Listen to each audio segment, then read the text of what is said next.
But it was rumors. There even. was some sort of containment.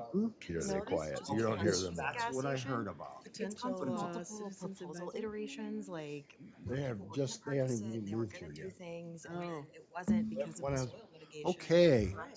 Costs. So I'd like to call to order Yeah. the Rice Creek Watershed Board of Managers regular meeting on March 8th, 2023, 9 a.m. in the morning at the Shoreview City Hall Council Chambers. Mr. Administrator, a roll call here indicate that all managers are present and accounted for. We have, for those who don't remember, as well as I didn't remember, Greg Bowles is sitting in today for Chris Honoriness from Engineering. Welcome, Greg. Thank you. With that, we'll set the agenda. Yes. Mr. Administrator. Manager Bradley, staff would like to add 2 items to the agenda.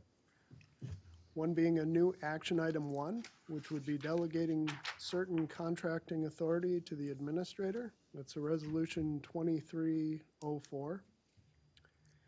And also a new action item 4, that would be after the Houston task order on Carth Lake and before the Centerville item. That is fish barrier gate fabrication. No other changes proposed. Do we have any other changes by managers? Hearing none. I move the agenda as amended. Is there a second? Second? All in favor, say aye. Aye. Aye. All opposed, any? No, passes 5-0. Approval of minutes, February 22nd. Mr. President, I move to approve the minutes with, I have a correction, but for the February 22, 2023 regular meeting minutes. And my correction was on page 5. And I don't know if I misspoke or if it was a misprint, but on line 54, where I talk about the, I heard rumors, that should say rumors that they were having issues with the gas station, not are. And I just want to stress that it was rumors. I have no knowledge of any issues that they're having at this point, so I just want to make that clear. Are there any other corrections, additions before we have a motion? Mr. President, I actually have a quick question. Since I was not present at the February 22nd meeting, do I need to recuse myself from approving said minutes? I did go through them. You can do it either way. Okay. Well, I'll be a team player then. All right. And I'll just vote in favor of said minutes when the time comes. Well, there you go. So we had a motion and I believe a second. All in favor say aye. Aye. Any Aye. opposed? Hearing none. Passes 5-0. Consent agenda. Patrick? Yes, President Bradley, I do have one change for this application. If you go to page 17 of your packet, give everyone a moment to get there.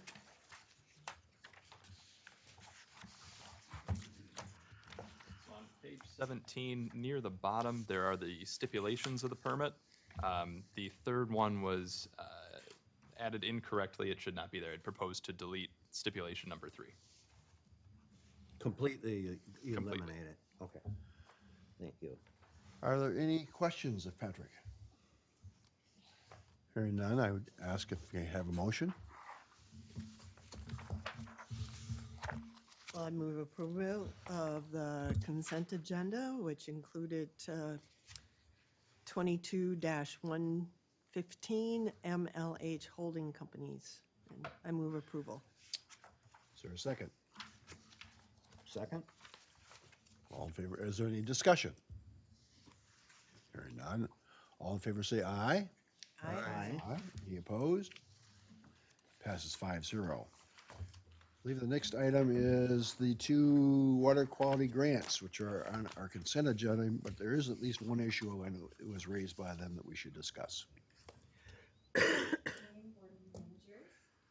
your We have two water quality grant applications, R23-01 and R23-02 for shoreline stabilization and restoration projects, starting on page 24 of your packets. These projects are neighboring properties located in White Bear Lake in Ramsey County. Please note we had a question earlier. Exhibit A on pages 27 and 40 have the names of the applicants reversed for the property locations. So to confirm, we have the Donaldson project on 5301 and the Delaney project on 5305. We have Brian Olson online from Ramsey County Soil and Water Conservation Division today to answer any technical questions you may have at this time. So Molly or Brian, on the discussion of the motions, the concern raised by the CAC was related to the property at 5301 Bald Eagle, owned by the Donaldsons, if I'm not mistaken. Our papers have it reversed in terms of which one. Correct, yes. Okay. The issue was, and Brian, maybe you could respond to this, that particularly one of the CAC members was concerned that the Donaldson property had too wide of a corridor with existing plants rather than preferred native plants. If I remember correctly, you were recommending approval as requested. Maybe you could discuss that for us. Yeah, is everyone able to hear me all right? Yes. Okay, great. Yeah, just, typically on these shorelines, we kind of request that the plantings are up to 60%, kind of 60% or so as a minimum for the linear feet of the shoreline that gets a native planting buffer. This one's a little bit less than that. At the Donaldson's about 50% of it, so a little bit less. And so that's kind of where the concern came from the CAC members. From kind of staff point of view, my point of view, I was still recommending approval as it stands, just because these shorelines, the major pollution prevention and reductions is coming from stabilizing the shoreline itself, which is happening along the entire stretch.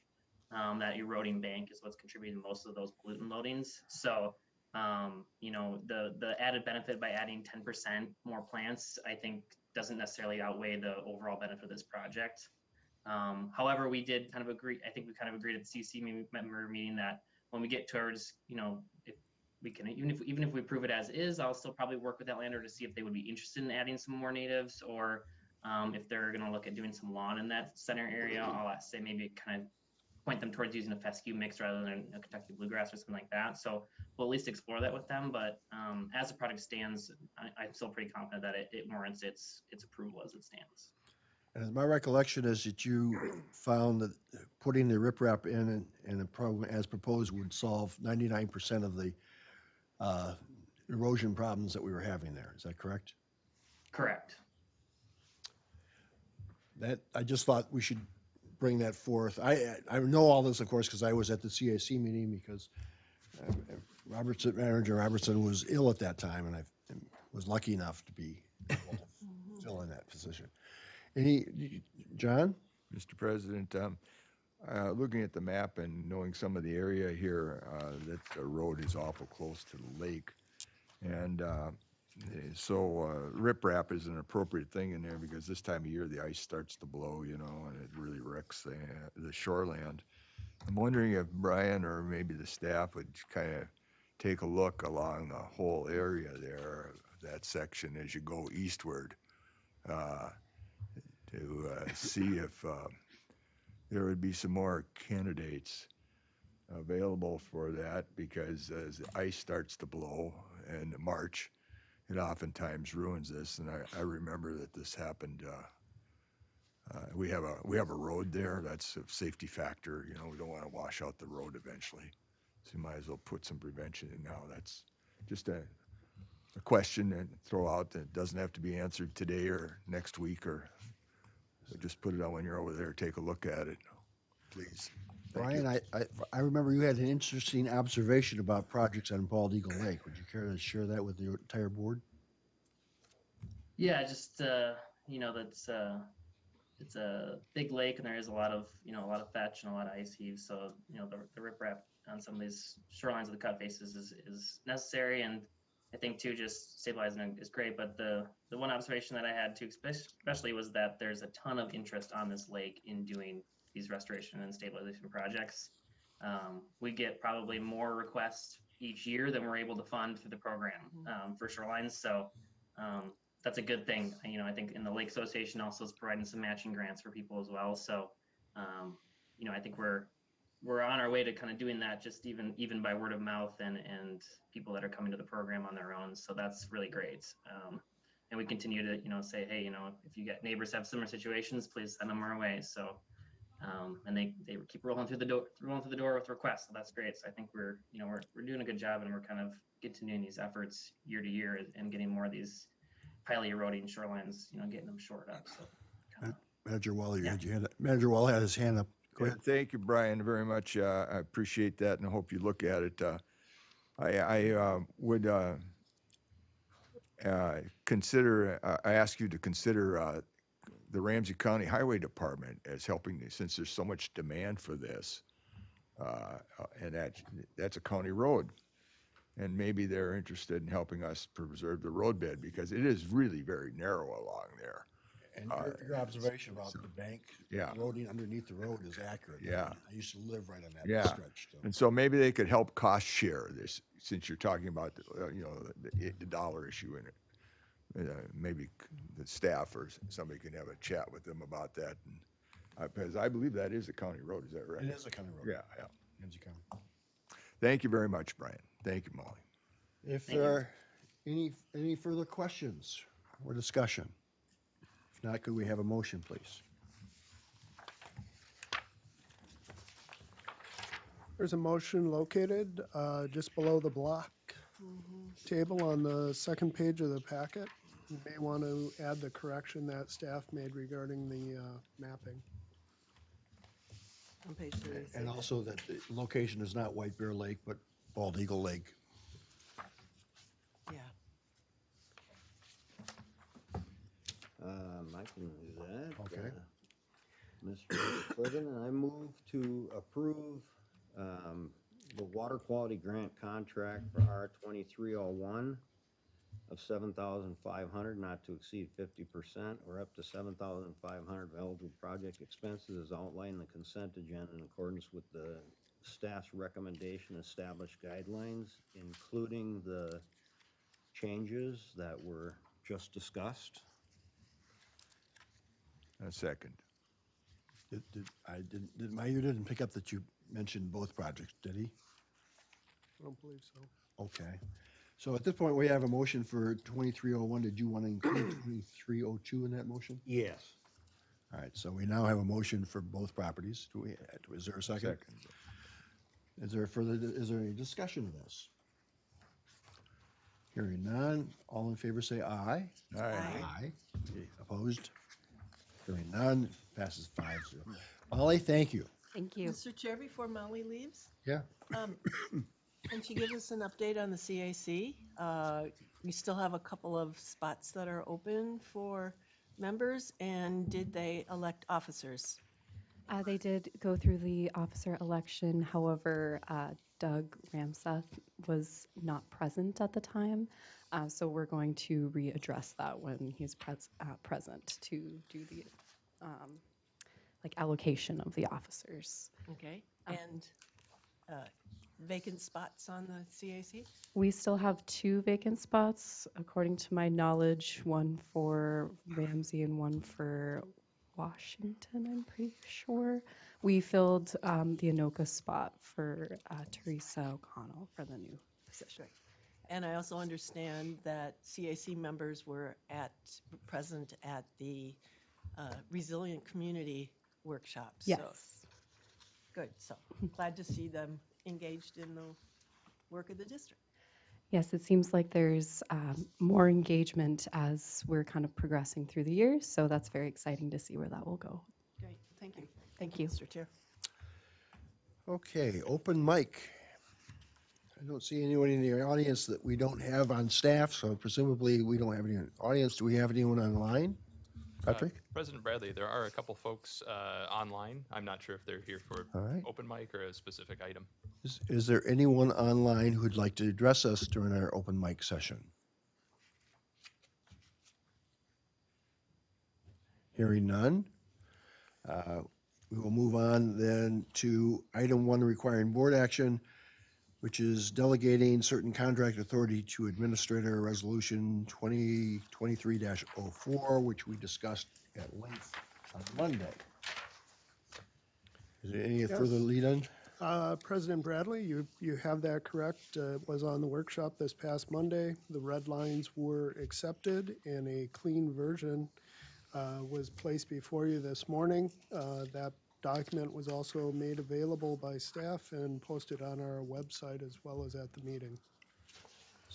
So the purpose of this resolution is to provide limited authority to the administrator and for larger contracts up to $20,000, the president, with regard to contracts for goods and non-professional services, and also for professional services to address the vacancy caused by the previous repeal of the 0904 resolution.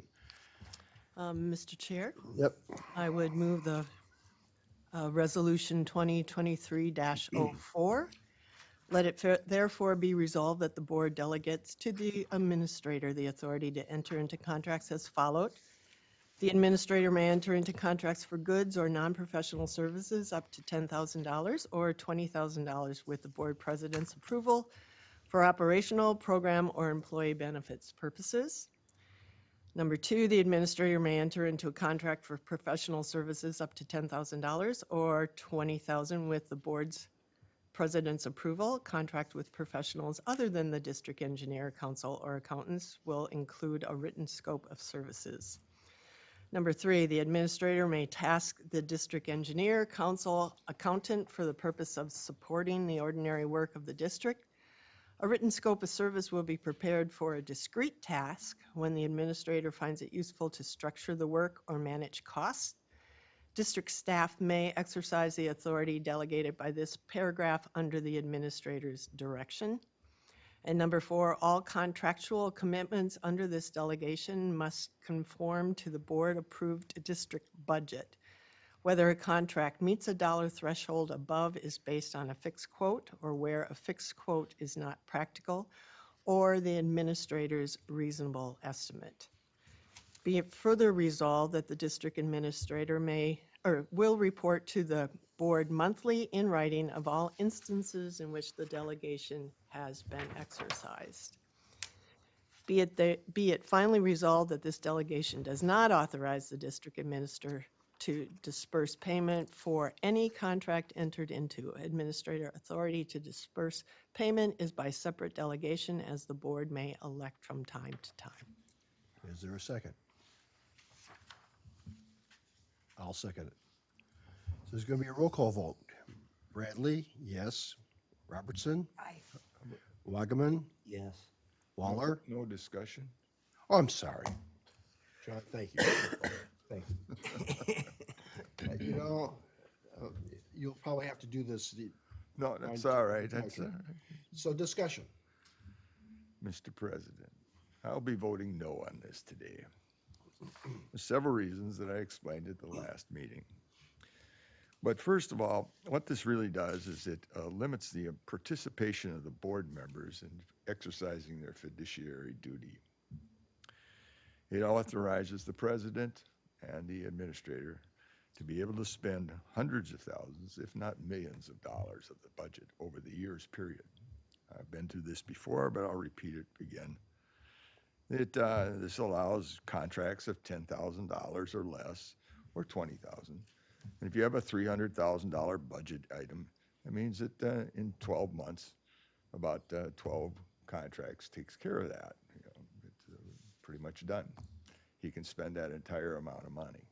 And it doesn't come to the board. But this is an improvement now, as I said it before. It has a reporting after the fact. But it doesn't allow for the board members to be proactive in it at the beginning to exercise the authority. Only it's reactive. And as I said, it's not it's the limit of the definition of limited authority here can involve hundreds of thousands, if not millions of dollars.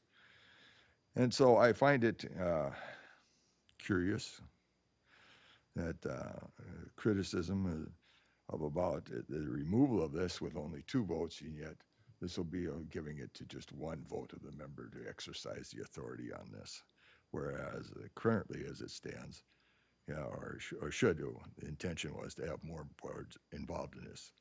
And finally, this doesn't even contain the credit card issue. So, We're going to address that next. well, I don't know that that's on the agenda. I is know, it? but I'm going to address that next. Okay. So for that, I'll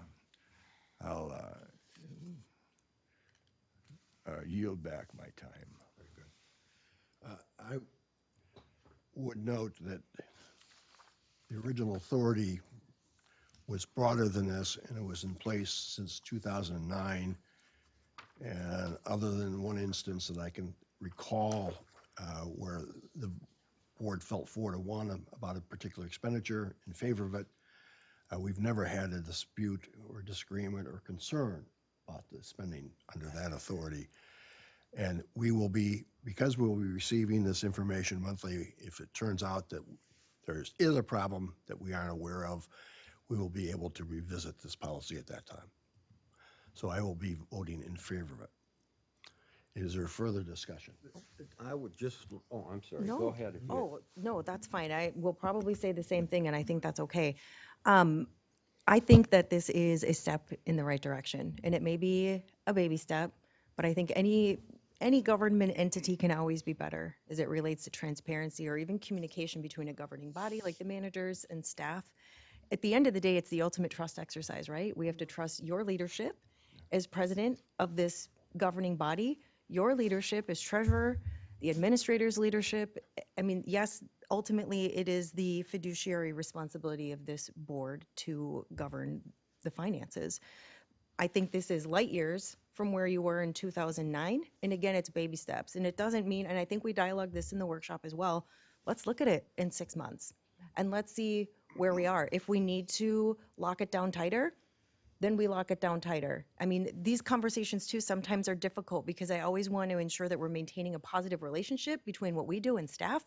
And so I don't want staff to feel like, we're inferring there's an issue, that there's no there. But I do think from a governing perspective, managing the finances is our responsibility. And I think this is a great step in the right direction. Is it the be all end all? We don't know. In 6 to 12 months, we may have additional conversation around it, and we may feel that there needs to be more guidelines in place. But I think for now, I will also be a yes vote because I do think it's a step in the right direction. But I do want to acknowledge Manager Waller's comments. Absolutely, there is the potential for, thousands, hundreds of thousands to millions of dollars to be spent, unfettered. I don't think any of us want that or are expecting that to be the case. Or are we inferring that that is the case? So I want to acknowledge, I agree with Manager Waller's comments, but I think that this is a step in the right direction as well. You weren't far off. All What I'll right. say, however, my only thing is I do think we have a treasurer who is basically watching this full time, and I think we should lean on the treasurer. And the only other thing I worry about is staff having to spend so much time working on bringing stuff up to us that would be normal business, in my opinion. And with the treasurer overwatching it, I don't have a problem. We hear it and we see it every month. So I was comfortable before, so I'm comfortable now. Any further discussion? Mr. President, I recognize with my colleagues that this is an improvement, definitely. However, to make certain that it improves more, I'll still continue to vote no on it because that way I know that it's an issue that's not going to be forgotten about because we all decided. I would say that there has been a movement lately, and this isn't the first step, but maybe the second step. A while back, we decided that the administrator was not going to be the chief financial officer, but rather the treasurer was. And I think that's an excellent idea. I believe the treasurer should be the chief financial officer, and the treasurer should be the one who's understanding. And the last thing I'll mention about when we do these things, or that it allows all board members to have an idea of what's going on in real time.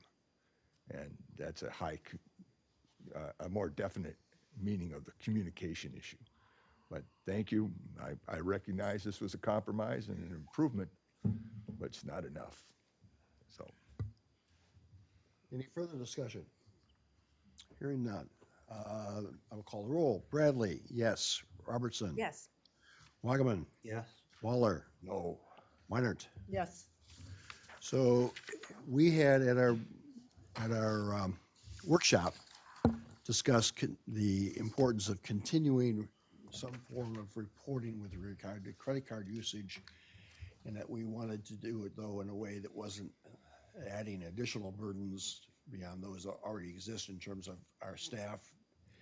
And we talked about having information that goes to Marcy Wine and our treasurer available to the rest of the board members. And I suggested that Marcy try to take a shot at a motion. Have you been able to do that? I have indeed, Mr. Chair. I'll give you the floor. Okay. So, prior to the motion, well, let me do the motion, then we can talk about it too. So in addition to the check register, which you have an updated copy of at your desk right now, I move that staff will provide the credit card accounts payable register monthly to the board, and that this action will be reviewed in 6 months.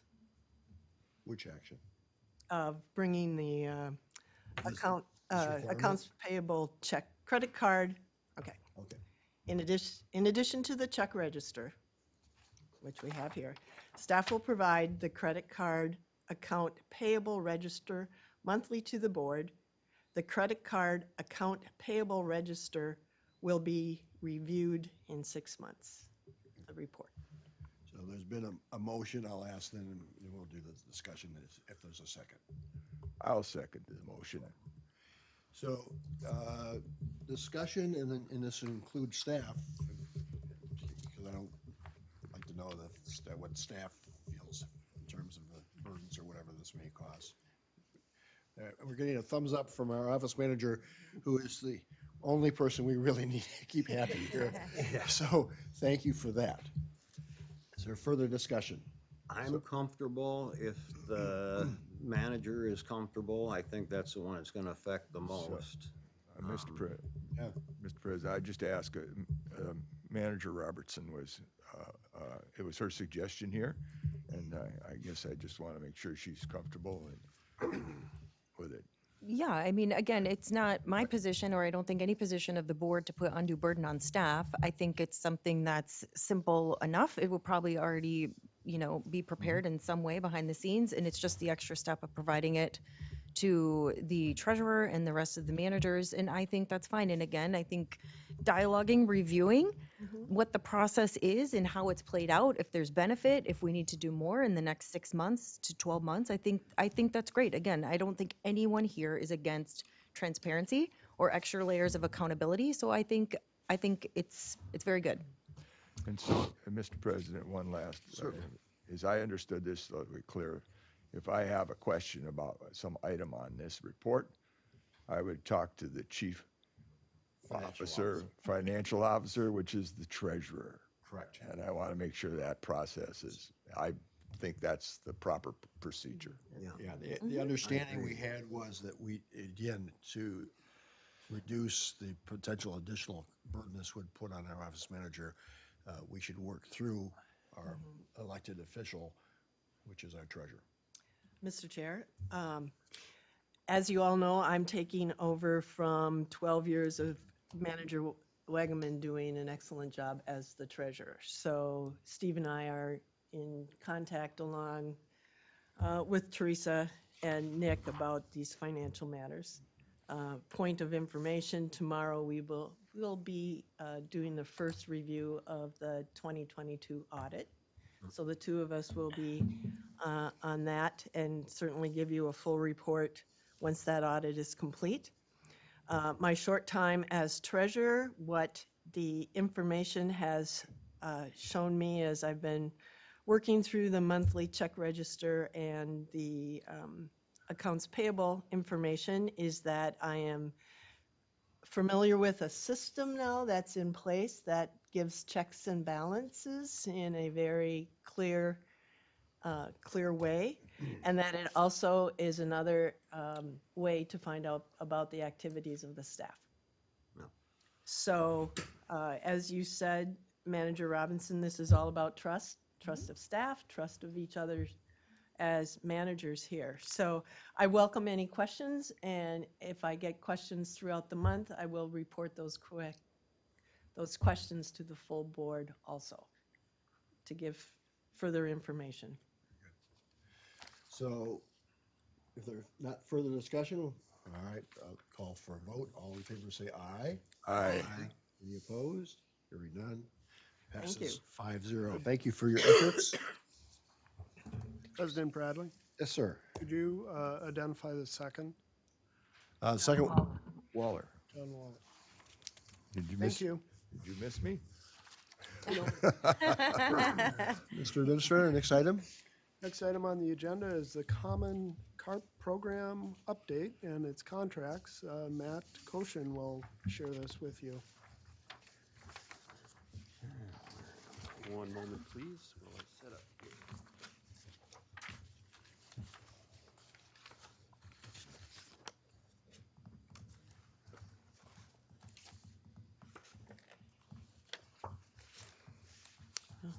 And we can see it here. There we go.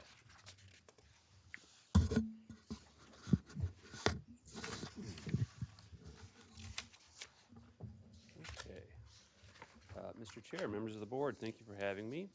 I'm here to provide an update on the district's carp management program. Spring is rapidly approaching and we're getting geared up for spring migration of carp and our activities to manage them and remove them from our system. So I have a presentation to share with you today, an update on this program, and then several motions to approve agreements for the contractors that we work with to help us run this program. So I'm doing some review here, noting that we have a new manager. It's still, I think, a fairly brief review. This program has a lot of details, so I'll go through the review. Obviously, if there are any questions, we've got time for that. Mr. Cameron Swanson from Carp Solutions is also on the line if there are questions about the work that they do at the end. But with that, I'll get us going. This is starting on page 47 of your packet.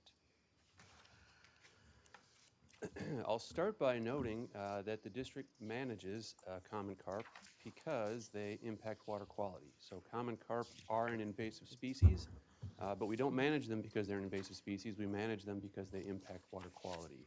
I could spend a lot of time on this slide here about the mechanisms of how that works. To try and summarize it, it's mainly their rooting behavior in the bottom of lakes that changes the ecology of the system. They're known as ecosystem engineers. Through their activity, they promote algae blooms. And of course, the district works to improve water quality and decrease algae blooms. That is why we manage them. So the focus, again, is to improve water quality here.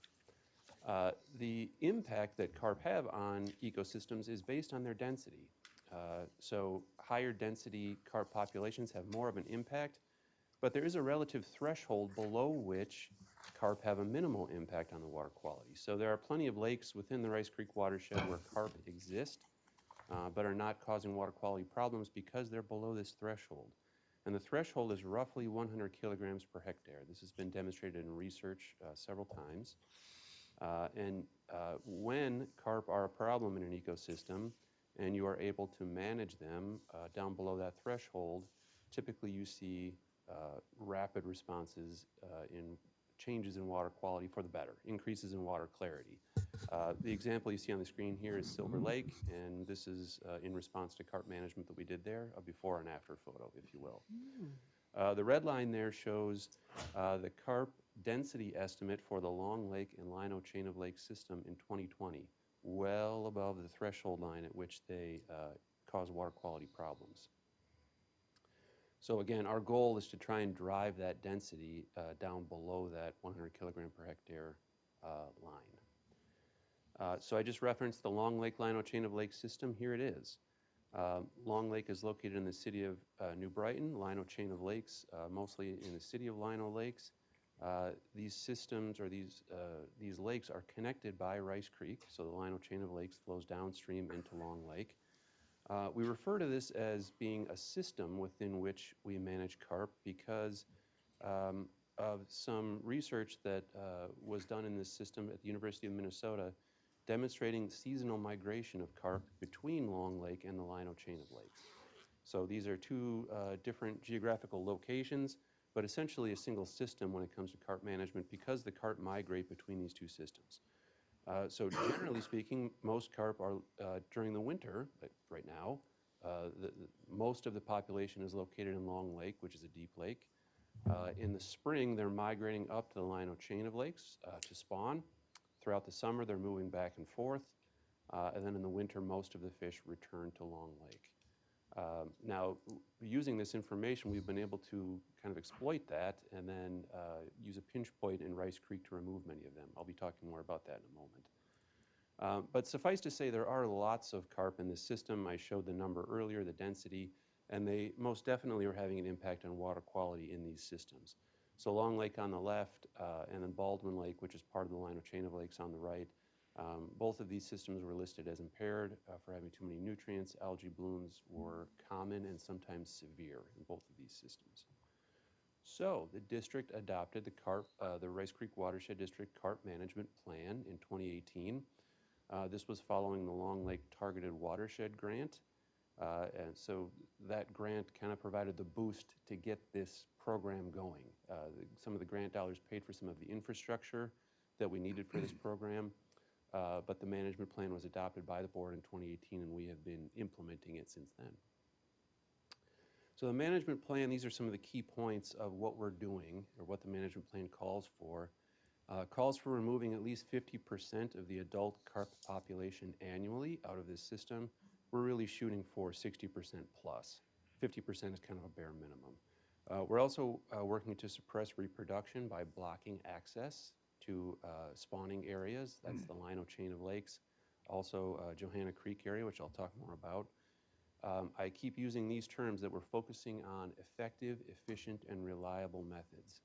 And that's key, not to focus in on any single method, but to be able to have some flexibility. That's the next point there. And then evaluating each of these management tools. Are they effective? Are they efficient? Are they reliable? Some of the management tools out there might check one or two of those boxes, but really we want to check all three of those boxes. Here's the big summary now of what has been done in terms of adult carp removal in the system. So I'll note that management plan was adopted in 2018. Prior to that time, there was some program development where we were doing some testing with the University of Minnesota, and some carp were removed. But full program implementation really began in 2019. Since then, it's really ramped up. 2021, we removed 16,500 carp from the system. Last year was another 15,000, so we are up at 53,000, just about 53,600, which I did the math to figure out how many pounds that was. It's a lot. 270,000 pounds of carp removed from the system since that time. Here are the carp population estimates, and we could spend a lot of time talking about this graph here because there's those carp population numbers from 2020 and 2021 that look like outliers. I think really what you're seeing there in 2020 and 2021 was a large year class from 2018. So the contractor that we're able to work with can age carp. There's a way to do that, to determine the age of the fish. And there was a large year class in 2018 that was prior to us installing the barrier in the system. And this is a typical way in which carp reproduce in a system and come to dominate a system. It's with every so often they're able to produce a giant year class which can dominate the system for many years to come. But we have been effective at reducing that population. in 2022, it does appear like we're approaching our long-term management goal. Here's what it looks like on this graph if I bring this back up again. So there was the 2020 estimate, and 2022 we are approaching our long-term management goal. Initially, when we adopted the management plan, the modeling that was done, the population modeling that was done for us, suggested that if we were successful in implementing this plan, that's removing at least 50% of the population every year and some of those other steps, that we could expect to approach this goal within 5 years. This was year 4, this last year. So it appears that we're on track. I think it's a little bit premature right now to say that, hey, we're about to hit the target this next year, but we're definitely moving in the right direction and approaching our goal, and I think in the same time frame that what's is called for in the management plan. So how about the response in the lake? Of course, we have our goals for managing carp, but the ultimate goal is seeing a response in these water bodies. What we're seeing here is a map of Long Lake, and there's several ways that we can monitor the response in these lakes. One of them is looking at native plants. I mentioned that carp, through their rooting behavior, destroy native aquatic plants. Native aquatic plants are necessary for a healthy ecosystem and clear water. What we're seeing, this is from 2022, is increases in native aquatic plants, especially in the south basin of Long Lake.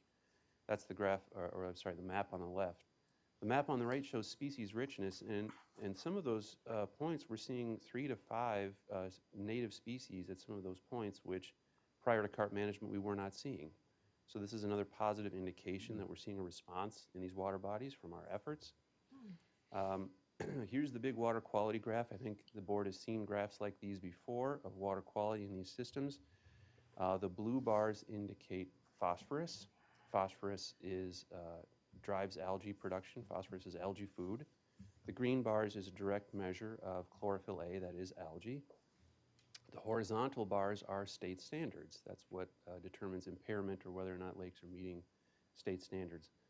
What we saw in 2022 was the lowest phosphorus level on record for the south basin of Long Lake. That's going back to 1984. We didn't quite see, now chlorophyll A concentrations are certainly down compared to, say, the mid-2000s. We haven't quite, I would say, flipped this lake yet into a clear water state. But again, it does appear that we're moving in the right direction. Certainly seeing phosphorus concentrations at their lowest level since 1984 is very positive, encouraging. 1984. Here's a picture of it, so more visual, and the graph doesn't do it for you. Here's a picture of some of the nets being set. This is late season in the south basin of Long Lake. Pretty good water clarity, and you can see some of the native plants, I think, in that photo on the left underneath some of these nets. So all of the monitoring tools that we have in these systems indicate that we're moving in the right direction and quickly approaching our management goals. All right, so what are we proposing to do for 2023? We're going to be focusing even more on our electric barrier in Rice Creek. Sometimes we refer to this as an electric guidance system. It both blocks the fish, but also directs them into a trap for removal. So this is the system that we've been relying on for the past 4 years. It's been working quite well. We're proposing to lean on this again in 2023.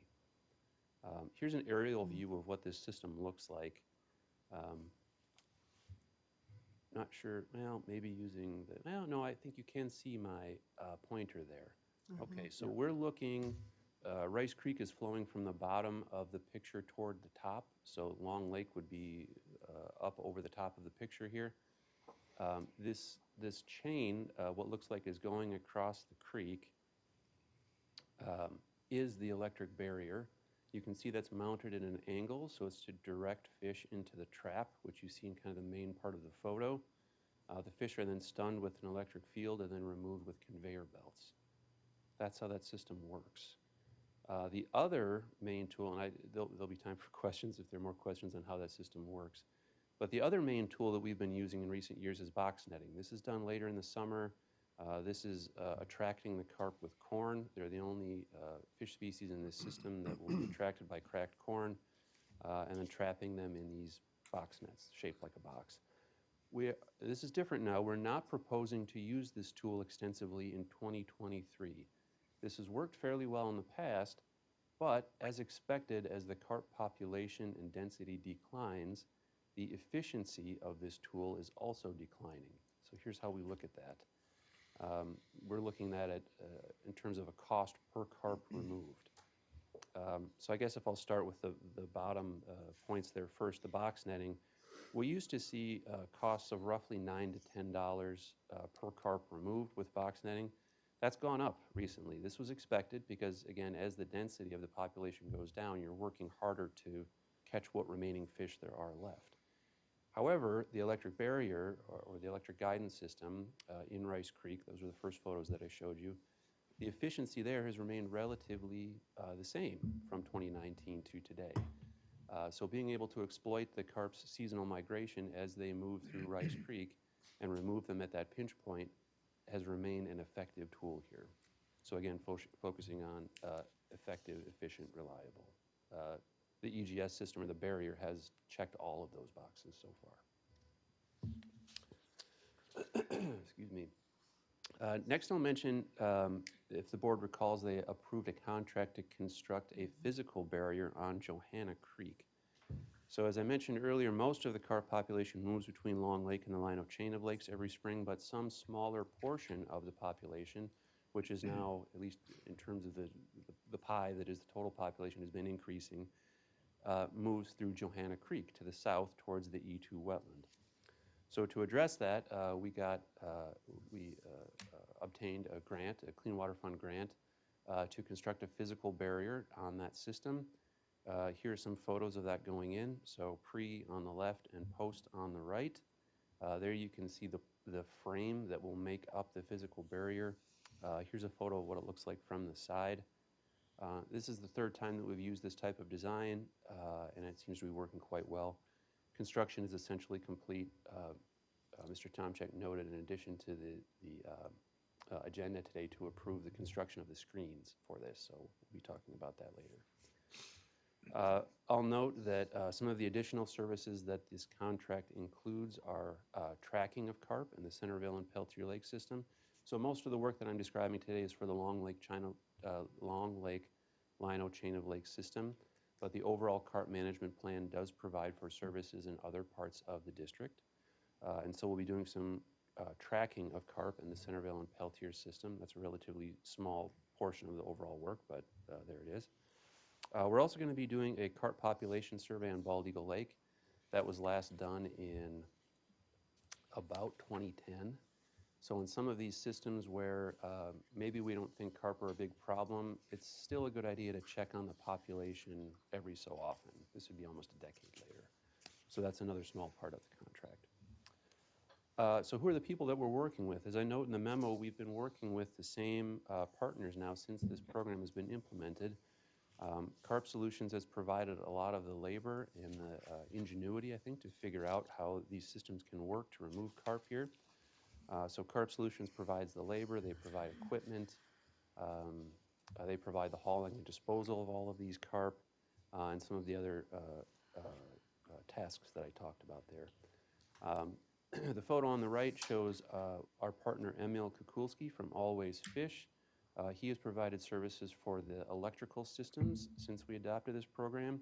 If you recall, this gentleman used to work for Procom. Now he has his own company, Always Fish. He's continued to provide the support for these electrical systems throughout that transitional period, and I think it's worked quite well. Make sure I don't have any other notes here. Nope, I think that's it. So with that, that is the overview of the program. Of course, happy to answer any questions. If there aren't, on page 48 of the board packet has the suggested motions. Andrew Wagaman? I just have a couple questions of interest, actually. And I think I might have asked you this last time, but I don't remember what you answered. When you put that barrier up where you're in the new creek where they're going the other direction, or actually either one of them, how do you stop the other fish from getting up to spawn and everything? Yeah, Manager Wagman, so the physical barrier that you can see here on Johanna Creek will block most of the native species as well. We've consulted with DNR Fisheries on this. They're not too concerned about blocking access for other migratory species in this system.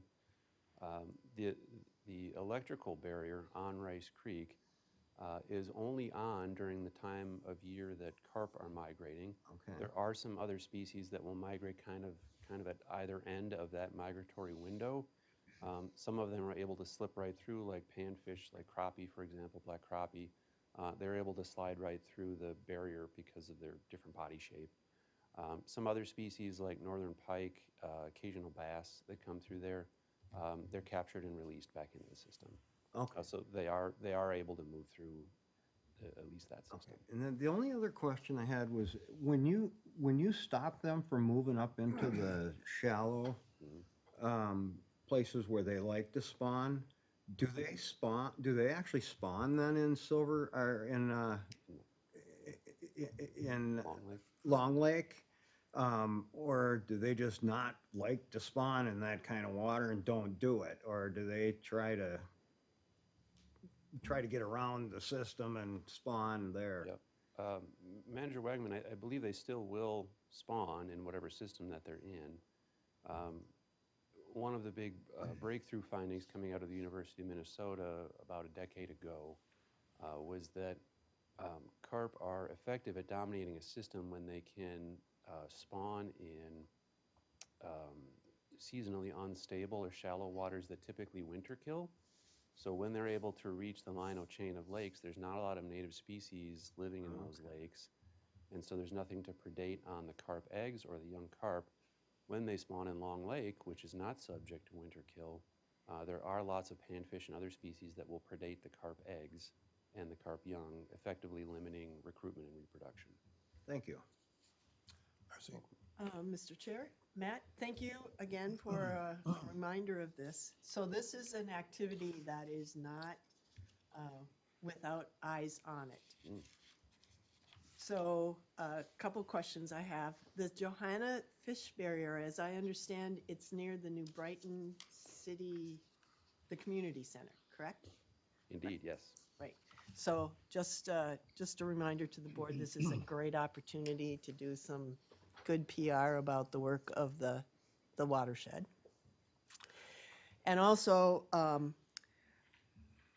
the fish barrier is along a Ramsey County Park trail. So every walker watches what is going on there. So it's fascinating. And I hear lots of stories about people who say, I was there when they were taking the carp out. So a request is if there's some way to just give us a heads up as board members, because it'd be fascinating to see when you're actually doing it. And yet another opportunity for some community engagement and letting people know about the work of the watershed. And the third question, and then a question I have is, how might this change because of the clean out of the sediment basin? Yep. Manager Waller, thank you for that question. It's a good one. Manager Wynant. Manager Wynant, I apologize. That's okay. We look alike. Yeah, thank you, Manager Wynant, for that question. That's a good one. The clean out of the sediment basin did not affect I'll bring up the photo here, did not make any changes to the bathymetry around the trap area. Now looking at it, especially under low water conditions, it kind of seems high and dry compared to the rest of the basin, which was recently excavated. There was also some excavation around where the barrier is, and that's become a bit deeper. So we do have some concerns about the change in bathymetry there and how the electric field will remain effective in that area. Our contractor with Always Fish, Mr. Kukulski, believes that with some adjustments to the setting on the barrier, it will remain effective. But you're right, that's one of the many factors that we have to pay attention to every year as we're running the system. And then a final comment, Mr. Chair, is that Matt will be presenting at a statewide conference next week. Yes. And this whole issue of what carp is doing to the waters of the state is one of the priorities of the Clean Water Council and the chair of the Clean Water Council. So once again, Rice Creek is giving leadership and has been kind of ahead of the pack with this issue since you've been doing it for years and years. So look forward to that presentation. John? Thank you, Mr. President. Okay, how's the DNR stocking black crappies in there to eat carp eggs? Are we working with them to encourage them to do that? Manager Wall, you mean like in the Lino chain of lakes? Yeah, anywhere, any lake, I don't care. Yeah. We have not engaged with DNR on stocking black crappie or other panfish in the Lino chain of lakes. That eat the carp eggs, that's the purpose of it. Oh, okay. Yeah, And, but if you have an opportunity to talk to the rangers, please ask them to back their truck up with more crappies, because that'll help us out. Second, how about a carp survey in White Bear Lake? I know we love bald eagle, but White Bear also is a nice one, and we've got a couple others that are, do some fishing in, just to put it on the list, maybe not this spring or something, but get a little wider variety there. And of course, thank you. I think I'm a long-term supporter. I remember Mr. President came on the board. He looked at me. I was a little crazy. He asked me about this. And Was it that time? yeah, it was probably one of the first times he was on the board. Many times he's asked me about it. A little crazy, but that's okay.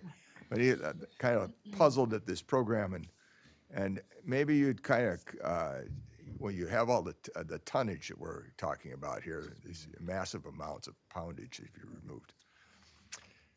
Since this particular technique that we use, the electronic technique, for the last 10 years, prior to that, the district had a program to try to net them during net carp in the winter underneath it.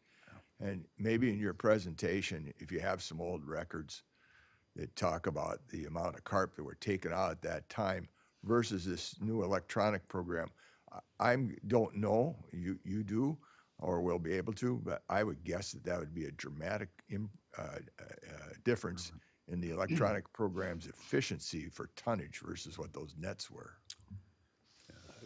Yeah, Manager Waller, specific to the commercial fishing in Long Lake, Yeah. yes, there were several significant efforts done to do under the ice netting in Long Lake. I think it was right around the time I started at Rice Creek, the commercial fishermen had back-to-back years of nearly 200,000 pounds of carp removed from those systems. The issue has been with that, thinking about those three words: effective, efficient, right. reliable. They can be very effective. The under the ice netting with the commercial fishermen, in my opinion, can be very effective, can be very efficient, but not always reliable. Yeah. So when it hits, it definitely checks all three of those boxes, and yet it's not a reliable tool for managing the carp. Mr. President, and so that's what I was trying to get to, Matt, was that this newer technique is much more reliable. We've had some years when we had big numbers, as you just mentioned, with the netting, but we had some years where we had like nothing. Yes. And it just isn't the difference in this technology versus the other technology is dramatic, and I think that's important to show that the dollars are well spent here. And we don't have to worry about some commercial fishermen with a market in New York, or maybe they're not buying carp that day in Chicago or wherever it is they sell these things. So, but thank you very much, and continue, carry on. One inquiry. I know on Bald Eagle, they congregate near the fish barrier in the spring, trying to go up there, which is why you stopped them from doing that. And with your new fish barrier that you're putting in at Johanna Creek, I suspect you're going to get the same thing. Did I remember reading in your report that you were going to take some sort of activity with regard to capture of fish around your fish barriers? Yes, Manager Bradley, yep. Thank you for noting that. If I go back to the photo of what that system looks like, so water is moving from left to right here. We do expect that carp will aggregate on the downstream side of this barrier. And this contract that we hope to approve does include some time with Carp Solutions to remove that aggregation of fish at that barrier. Yes. That was my recollection. Very good. Thank you. Very good, Mr. President, but what about the other barriers you have, such as the one on Bald Eagle, and there's a couple of them up in Forest Lake, and, I expect that's why they're doing the survey. are you just doing one barrier? Yeah, Manager Waller, this year we're proposing to just do remove one. fish at the Okay. Johanna Creek barrier. Yeah. I think the issue to get at there is the efficiency of this tool. So if there are, you know, 25 Right. or 50 carp aggregated below a barrier, the efficiency of deploying a crew Yeah. to hand remove them with nets is fairly low. If there are several hundred or 12 to 1,500, which we estimate here in Johanna Creek, the efficiency goes way up. So the timing has been the key to this in the past, I mean, it's what, that's what makes the electronic system so great as, versus netting under it. Gee, I wish we could put a doorbell on that creek, so that they'd ring it when they New come ring up. camera function. Yeah, there we go. Yeah, one of those trail cameras for underwater. You have one of those, or? Manager Waller, we have one. Well, okay, well, I didn't. Mr. Chair, I can't emphasize enough that this, if I've got this location figured out, it is so public because it's the community center, it's the library, it's the farmer's market. It's an intersection of, New Brighton Boulevard? No, Old Highway 8. Old Highway 8. Yeah. So, to your point, John, people are going to see this and be very curious about what you're up to. So a wonderful opportunity for some PR work. So I see we've got some motions in front of us, 3 of them actually. The first one, Matt, why don't you take a minute and tell us what the first one is for? Yes, Mr. President, the first proposed motion here is to authorize the administrator to enter into an agreement with CARP Solutions. So CARP Solutions has been providing labor and other services for removing carp hauling. That's a contract that we've had for many years now. The second motion is for an agreement with Always Fish. Always Fish provides the support for the electrical services that we run at the Rice Creek site. Right. And the third one we'll deal with is, we'll come back to it, we'll do it afterwards, is the Johanna Creek Fish Barrier. Yes, thank you. So can I hear a motion on the first one, which is the $87,800 for Carp Solutions? Mr. Chair, I move to authorize the administrator to enter into a professional service agreement with CARP Solutions LLC for an amount not to exceed $97,800. The administrator is further authorized to approve contract amendments for additional work not to exceed 20% of the contract cost, $19,560. Is there a second? Second. Is there any discussion? Hearing none, all in favor say aye. Aye. Any opposed? Hearing none, 5-0. Could you briefly discuss the second motion, which is the $8,800? Yep, Mr. President. Again, this is for an agreement with Always Fish, Mr. Emil Kukuski, who provides both remote and on-site support for the electrical systems at the Rice Creek electrical barrier. Okay, Mr. Chair, Please. I move to authorize the administrator to enter into professional services agreement with Always Fish for the amount not to exceed $8,800. The administrator is further authorized to approve contract amendments for additional work not to exceed 10% of the contracted cost, $880. Is there a second? Second? Any discussion? Hearing none, all in favor say aye. Aye. Any opposed? Hearing none, passes 5-0. Matt, you've got to force the screens for Johanna Creek Fish Barrier. That's right. One moment here, Mr. President. I'll stop sharing my screen. By the way, Matt, excellent report. Thank you. Thank you.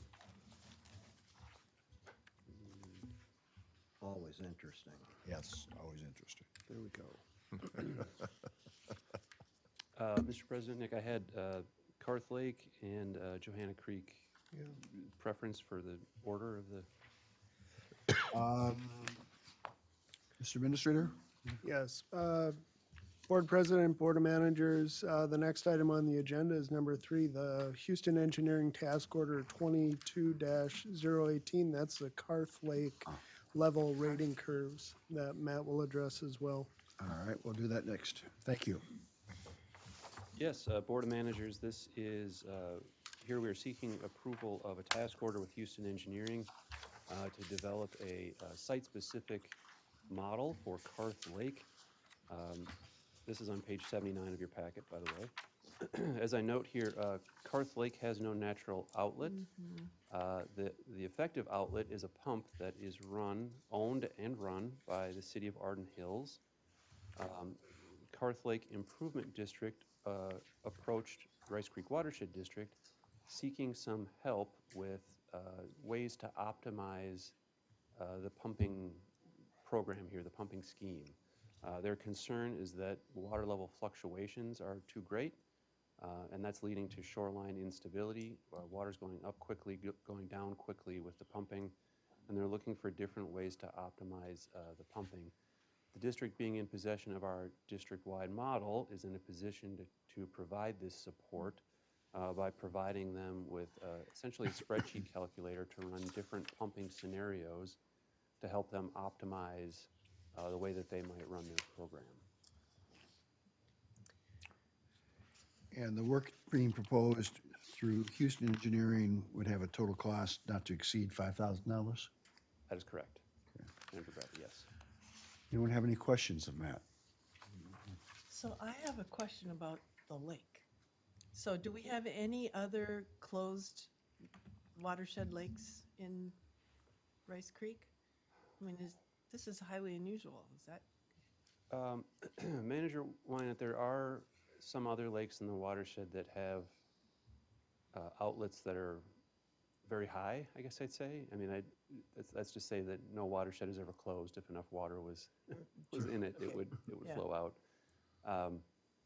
Off the top of my head, I'm not aware of another lake where the effective outlet is a pump, putting it that way. And the property around this lake is all private.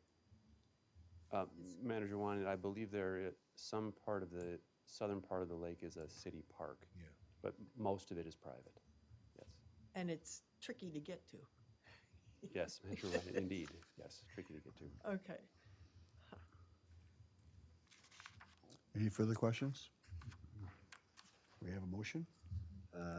Mr. President, I will move to authorize the administrator to execute the Houston Engineering Task Order 2022-18 to develop Karth Lake level rating curves for an amount not to exceed $5,000. The administrator is further authorized to execute contract amendments up to 20% of the contract amount, which was $1,000. Is there a second? I'll second it. Any discussion? Hearing none, all in favor say aye. Aye. Aye. Any opposed? Hearing none, passes 5-0. Now, Yeah, Board President, Manager Bradley, Board of Managers. Next item is the fish barrier gate fabrication, which previously mentioned. That was a handout that was placed before you this morning. It was also made available to the public. And Matt will cover that. Yes, thank you. Board of Managers, with the handout this morning, we're seeking approval to enter an agreement or to sign a quote, as it were, with Twin City Fab. That's a metal fabrication shop in Lino Lakes to construct the screens that will fit into the Johanna Creek barrier, which you saw photos of there recently constructed. As with previous physical barriers that we have constructed, we wait to fabricate the metal screens until after the structure is in place. That's because we want them to fit very precisely, and even though the contractor does a good job installing this, we wait until it's constructed and then take the precise measurements and have the screens fabricated to fit as built. So what we have here is a quote from Twin City Fab for $4,524.16. I'll note that the motion is not to exceed $5,000. Twin City Fab was very explicit that the prices of aluminum fluctuate rapidly. So even though we got this quote yesterday, I wouldn't want to have them say it was $526 tomorrow, and the board motion didn't cover that. Hence the motion up to $5,000. So Matt, as I look at this, the money actually is coming from the Board of Water and Soil Resources, watershed based. This is what we want out of that. Yep, Manager Bradley, the total project budget here is $55,000, of which $50,000 is being provided by watershed-based implementation funding grant. So the vast majority of the project is being paid for by that. As I noted in the memo here, Peterson Companies had the contract for construction of the barrier at $38,000. This is adding up to another $5,000. That's still bringing us well under the project budget of $55,000. Are there other questions of Matt? Hearing none, I ask for a motion. So, Mr. Chair, I would move to authorize the administrator to sign a quote from Twin Cities Fab Inc. for the construction of fish barrier screens for the amount not to exceed $5,000, and for the Lake and Stream Program Manager to approve payments upon receipt of the screens. Is there a second? Second. Any discussion? Hearing none, all in favor say aye. Aye. Any opposed? Hearing none, passes 5-0. And Mr. Chair, I would just clarify and put in a plug. The watershed-based implementation funding does run through Bowser, but its source is the public dollars from the Clean Water Fund. Mr. Administrator, if I'm correct, the watershed-based implementation funding was a relatively small amount of money, and we were competing against everybody within our watershed for those funds, and we were successful, were we not? We were successful. Board of Managers competing, I'd say collaborating. Yep, our municipalities are to assign 2 participants in that, so we have 28 cities, 2 of which will come forth, and then the conservation districts from the 3 counties sit down with the district and talk about what projects are on the forefront to be put forth. This was one of them. We had the Highway 61 ponds on our ditch system, which we're investigating how they might be improved for water quality purposes. And that's also That was 40,000, wasn't it? JD 3. I don't recall the amount. JD1.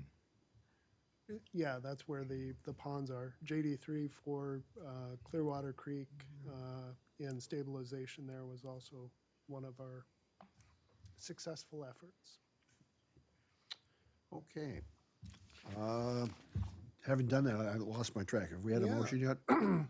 Board of Managers, next item on the agenda is number 5.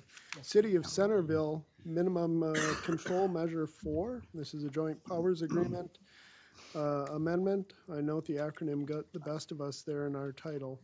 MCM stands for Minimum Control Measure, which is the state program, and Terrence is here to address the item. Terrence, welcome. Good morning, board Good to see you. managers. Before you today, on page 83 of your packet is, starting on page 83, is an amendment to the joint powers agreement that we have currently with the city of Centerville. As Nick mentioned, this is MS4 requirement and MCM4.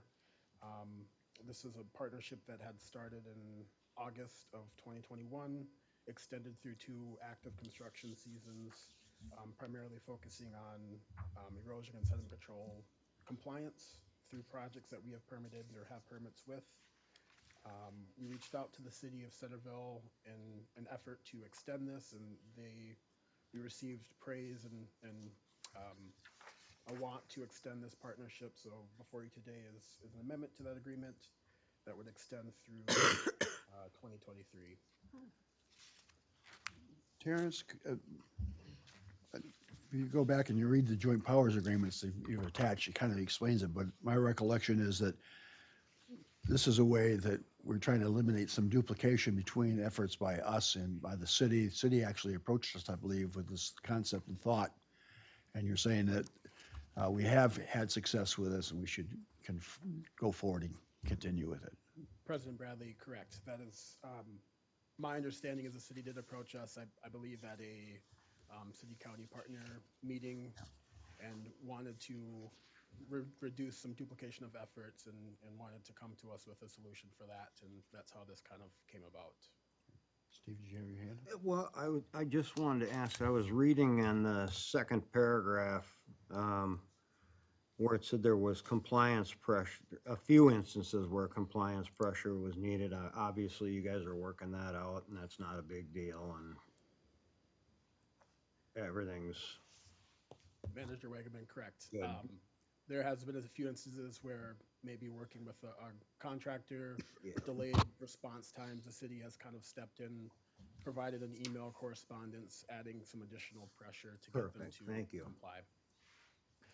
Mr. President, just to add to that, the city has the authority to pull the building permit, and we don't. And so it's very good for them to be active in it because they really have the enforcement power immediately, whereas our process would be through the civil court system, which would take maybe more than my lifetime left. But I am glad to see that you're getting good cooperation and from the city enforcing is what you're telling us. Manager Waller, that is correct. Thank you. They have been great partners, and I will note, obviously, this city is a smaller community, so there is not that many projects that we have permits for. So it has not been, I guess, fully tested in that degree of compliance, but they have been boisterous and wanting to support us in any ways possible. Mr. Chair? And Terrence, is this, we have interest or joint powers agreements with a couple other communities in the Manager district? White, this is the only One like this. one that we have in place currently. I don't believe we've been approached by other communities Okay. to do this, but Centerville did approach us and it's been working out so far. Okay, great, thank you. All right. Any further questions? If not, I'll call for a motion.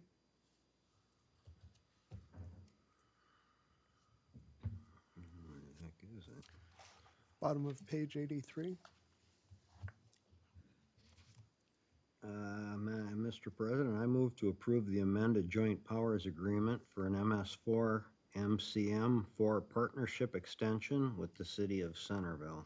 Is there a second? I'll second it. Any discussion? Hearing none. All in favor say aye. Aye. Any opposed? Hearing none. Passes 5-0. Thank you. Thank you. President Bradley? Yes, Board Managers, next item on the agenda is the board bylaws amendment and delegation of disbursement authority. A little bit of background here. January 9th workshop included the notice to the board on the proposed bylaw amendment. This included discussion regarding the district's processing of operational and administrative expenditures with its accounts payable. The district's expenditures are currently processed by an electronic means to avoid late payments and adhere to those protocols that exist for that type of work. These expenditures are reported as paid under the district's check register, the following one, with the corresponding payment date when they went out. So the current processing that we have of operational and administrative payments does require the language updates to the bylaws and the district's, I'll call it our finance or financial manual. So the bylaws would be amended to allow the board to delegate to the district administrator specific authority to sign checks and authorize disbursements.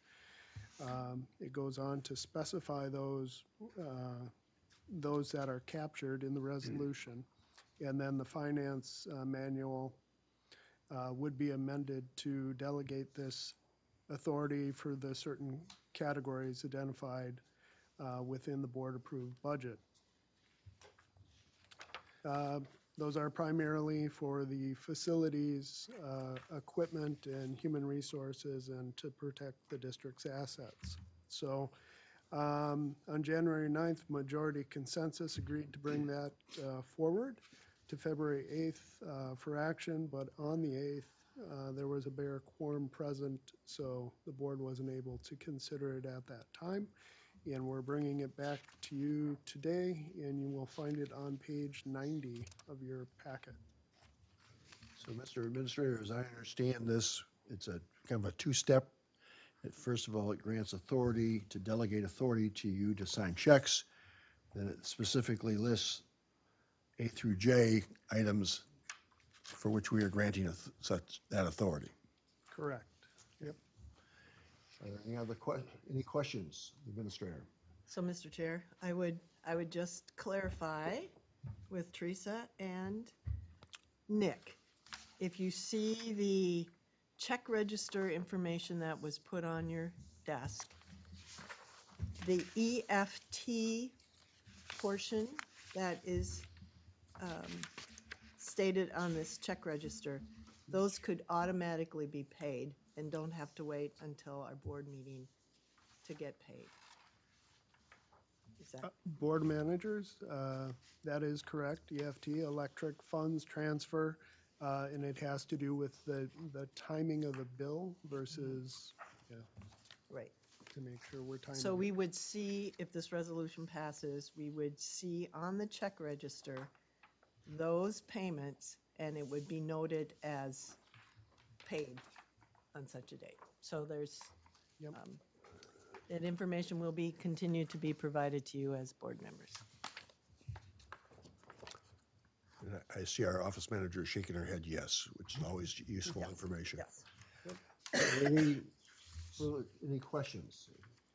Can we have it's a roll call, a motion though first.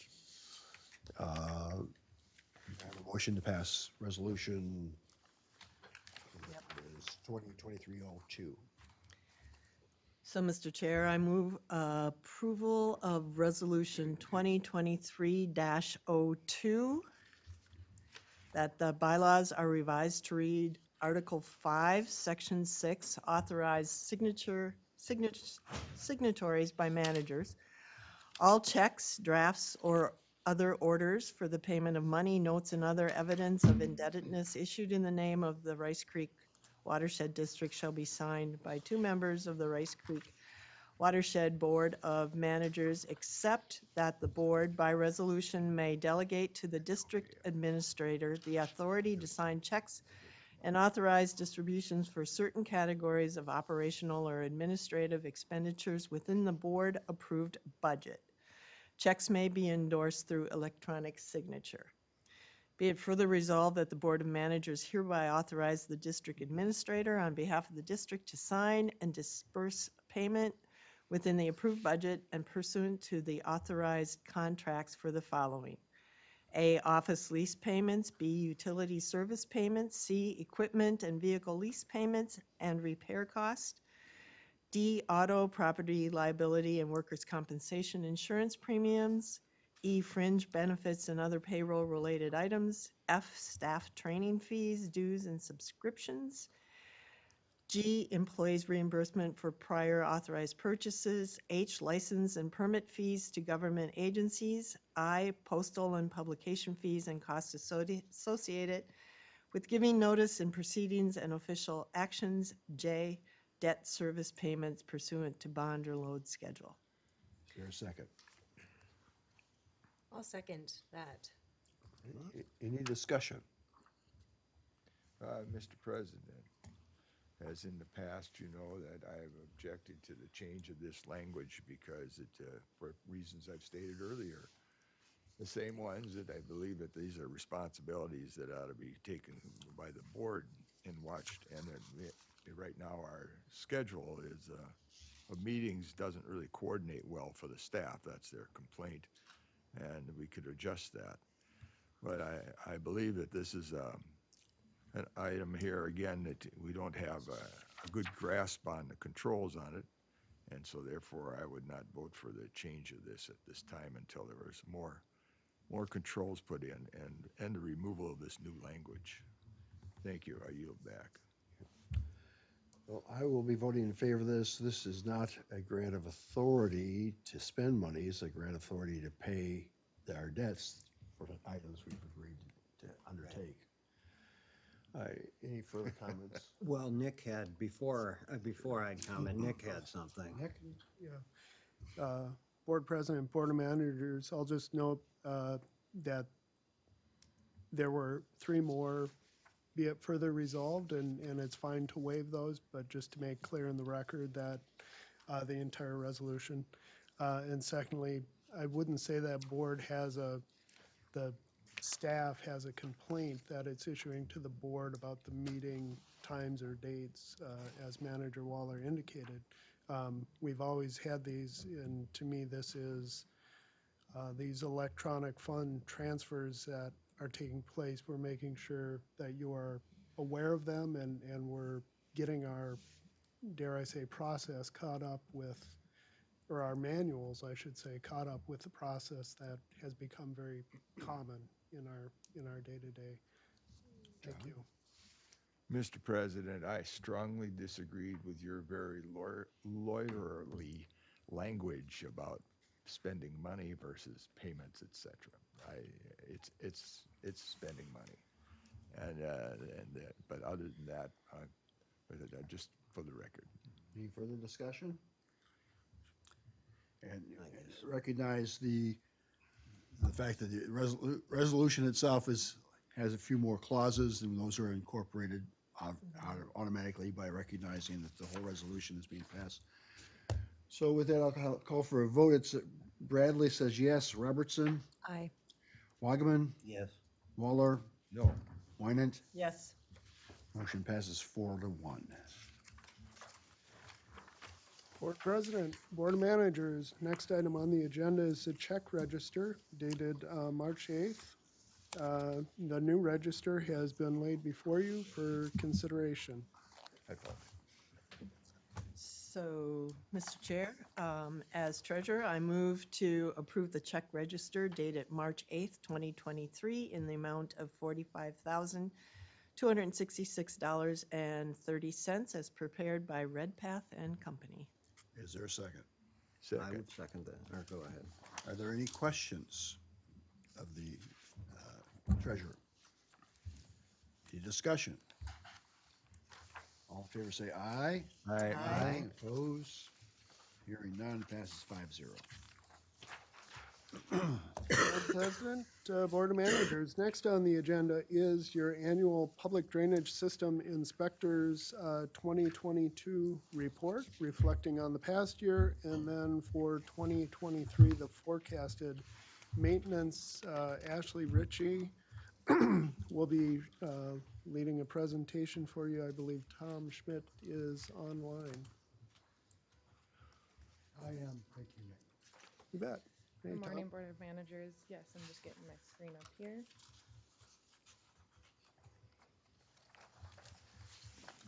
Board of Managers, I'll note this is on page 94. 97 of the packet. All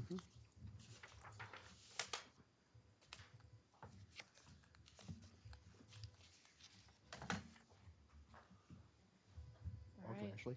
Good morning. Yes, so here is your 2022 drainage system report, inspection report update, and forecasted recommended maintenance. Again, I'm Ashley, one of your public drainage inspectors. Tom's online. So just a quick recap, we did over 80 inspections. This is quite a few more than we did last year. We also completed over 20 minor maintenance projects, almost double what we did last year as well. To the left here pictured, we actually are looking at Anoka County Ditch 72. This is branch 11, lateral 4A. This is Lino Lakes. I like this picture because it kind of captures that inspection as well as the collaboration across staff programs. This is looking at Watermark Phase 3 development in Lino Lakes. If you've driven down Main Street or 35E, you've seen hundreds of houses pop up in the last few years. And so we've worked closely with the regulatory team and the permit inspector to make sure that drainage continues to flow through as they realign. and partially abandoned systems. So this is actually an intake, an inspection port where we look down and to see if the water is moving through the pipe. So just quick recap on kind of what our inspections are. We do divide them in open channel versus tile systems. So I'll review the open channel first. We have a level 1, 2, and 3. Level 1 is going to be us driving through the system, stopping at crossings. These are either field crossings or culvert crossings. We'll also go to any known areas where we know problems have been there in the past. Excuse me. So these are scheduled every year for areas that we've identified as high priority, and then every 5 years for normal priority.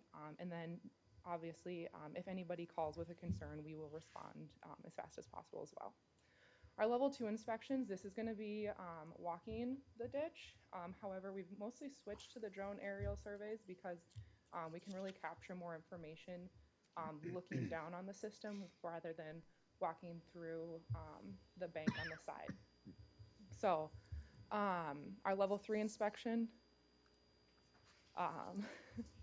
We got it behind you. Okay.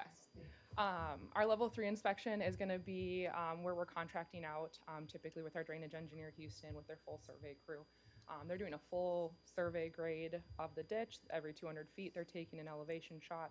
And every 1,000 feet, they're going to take a full cross section of the profile.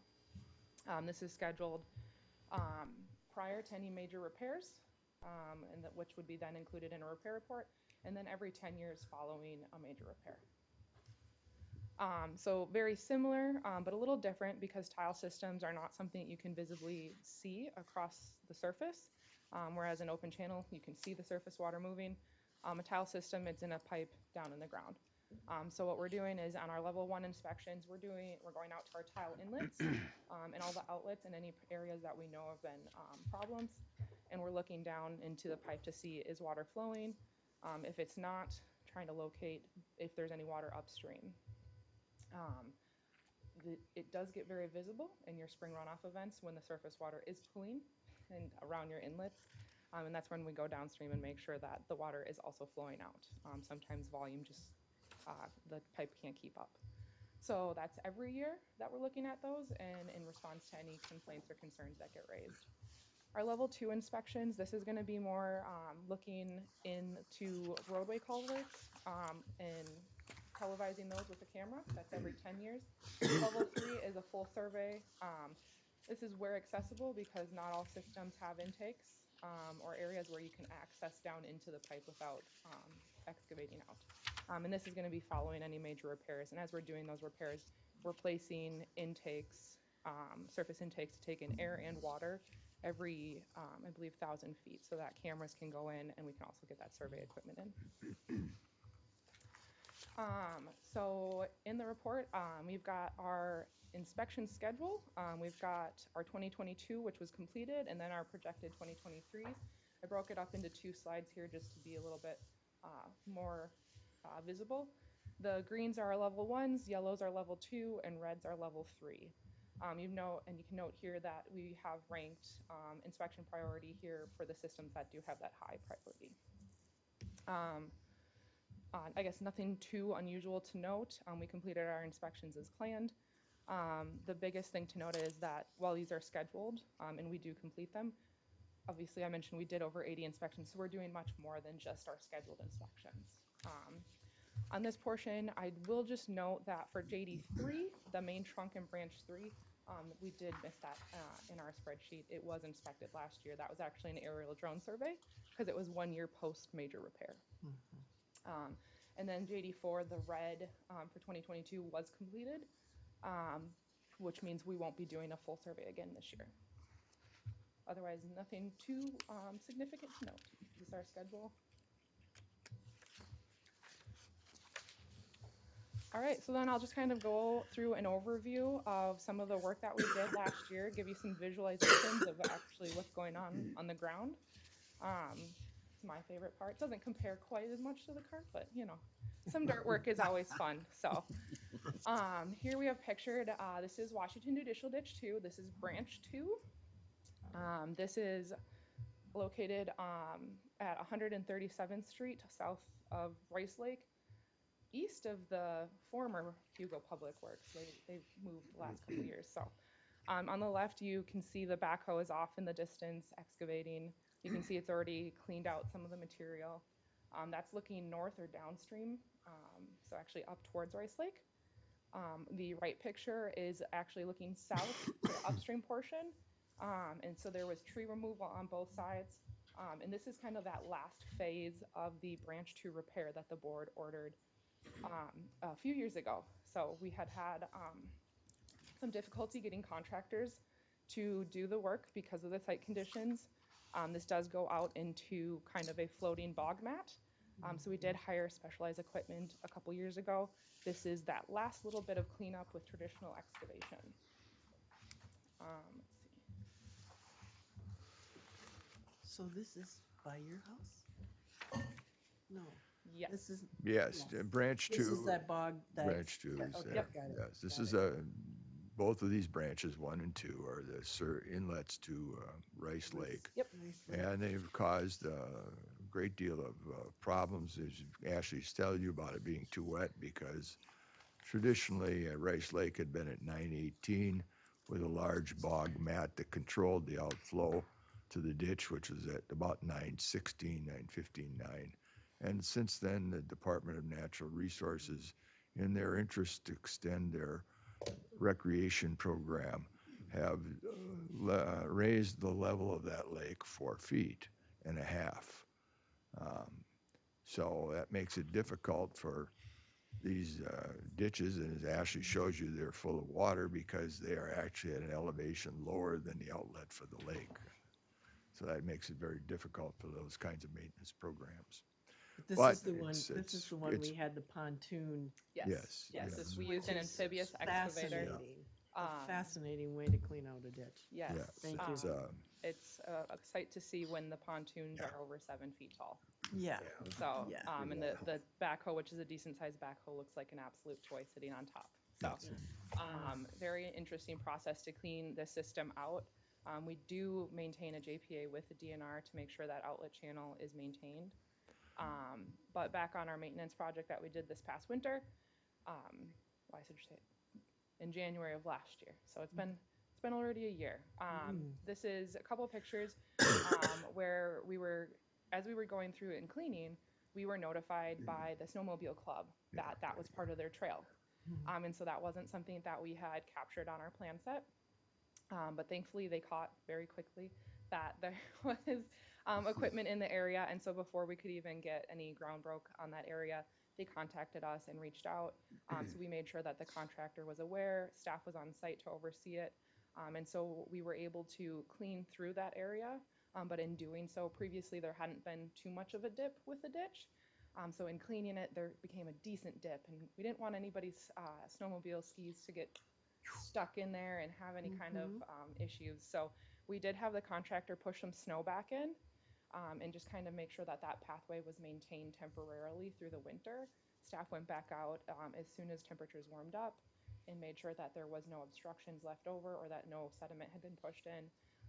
And then once we could coordinate with the snowmobile club and the contractor, we actually went out and installed a more permanent crossing, installing a plastic pipe and putting cover over it so that they can safely use it. So here we have, this is Anoka County Ditch, 102232. This is at Pine Street in Columbus on branch 4. This is looking north towards the headwaters of the branch, I guess. Kind of out into, just out kind of into a cattail area. I like this picture because one, I'll note the conditions. You can see it's very dry there. We were doing mostly vegetation removal and just kind of pulling the cattail mat off. It's hard to even tell by this picture that that's what we were doing. But the other thing to note is there's 4 orange poles sticking out, and those are pipeline markers. And so because of those site conditions, we were able to actually to coordinate with the pipeline company. This is XL or Coke Pipeline. And we had their watchdog. They're the guys who come out in the field and make sure that you're not hitting their pipes if you're working by them. So we coordinated with them and he was actually able to visually locate the pipe and then direct us on how far we could go down. In this area, there is enough cover that we were able to hit the current ASIC profile. Another pipeline example, because that is still a priority that staff are pursuing. Here we have Anoka County Ditch 31, Branch 2. This is up further north in Columbus, just south of Broadway. That is a pipeline that goes over the ditch. It is very well exposed and just sitting there. As part of that exposure, the pipeline did reach out and want to stabilize the banks as well as coat it in a protective coating so that they can increase the longevity of the pipeline. What's in that pipe? I believe that one is gas. Okay, thank you. Gas or gasoline or what? Natural gas. Natural gas, okay. Yeah, because it's Northern Natural's line, I believe. So, Yeah. It looks kind of sketchy. It literally looks like a pool noodle. Yeah. it does. It looks a little flexible and a little bendy. We coordinated with the permit inspector and the permit team to make sure they did.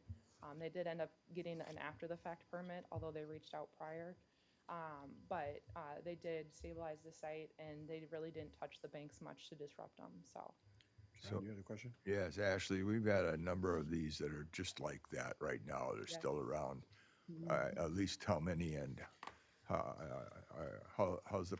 I realize the gas companies, the carriers, are want to do this over a long period of time because there are so many, and it's a budgetary problem. But you have a quick synopsis of how that's coming along. Are we going to see one of them go down this year or next, or?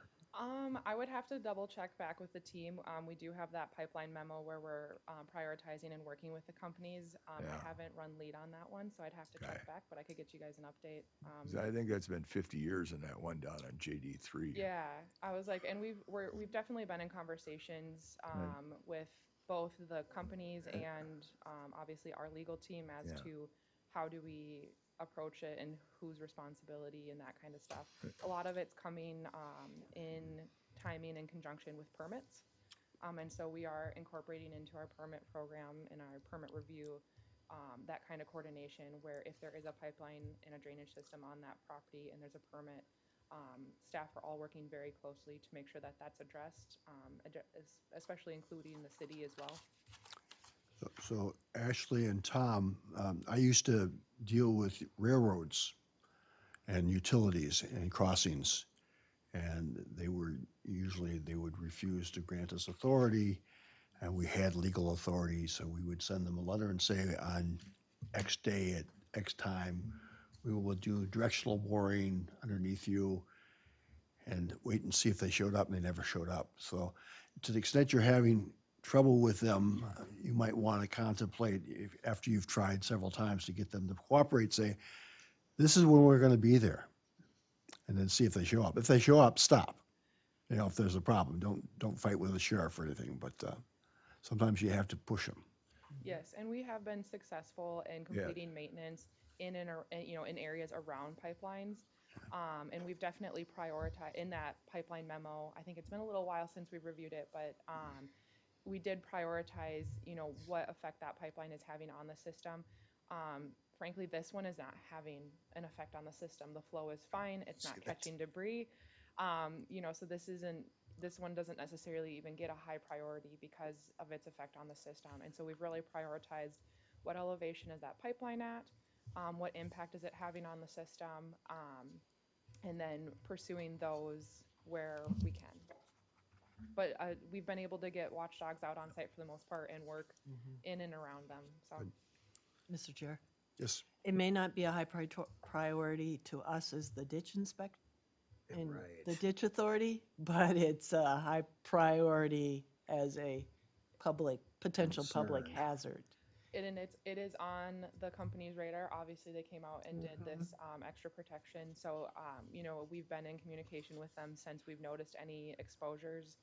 This is not the only exposed pipe. And so we've sent pictures, they've been notified, they've had their own teams out to do inspections.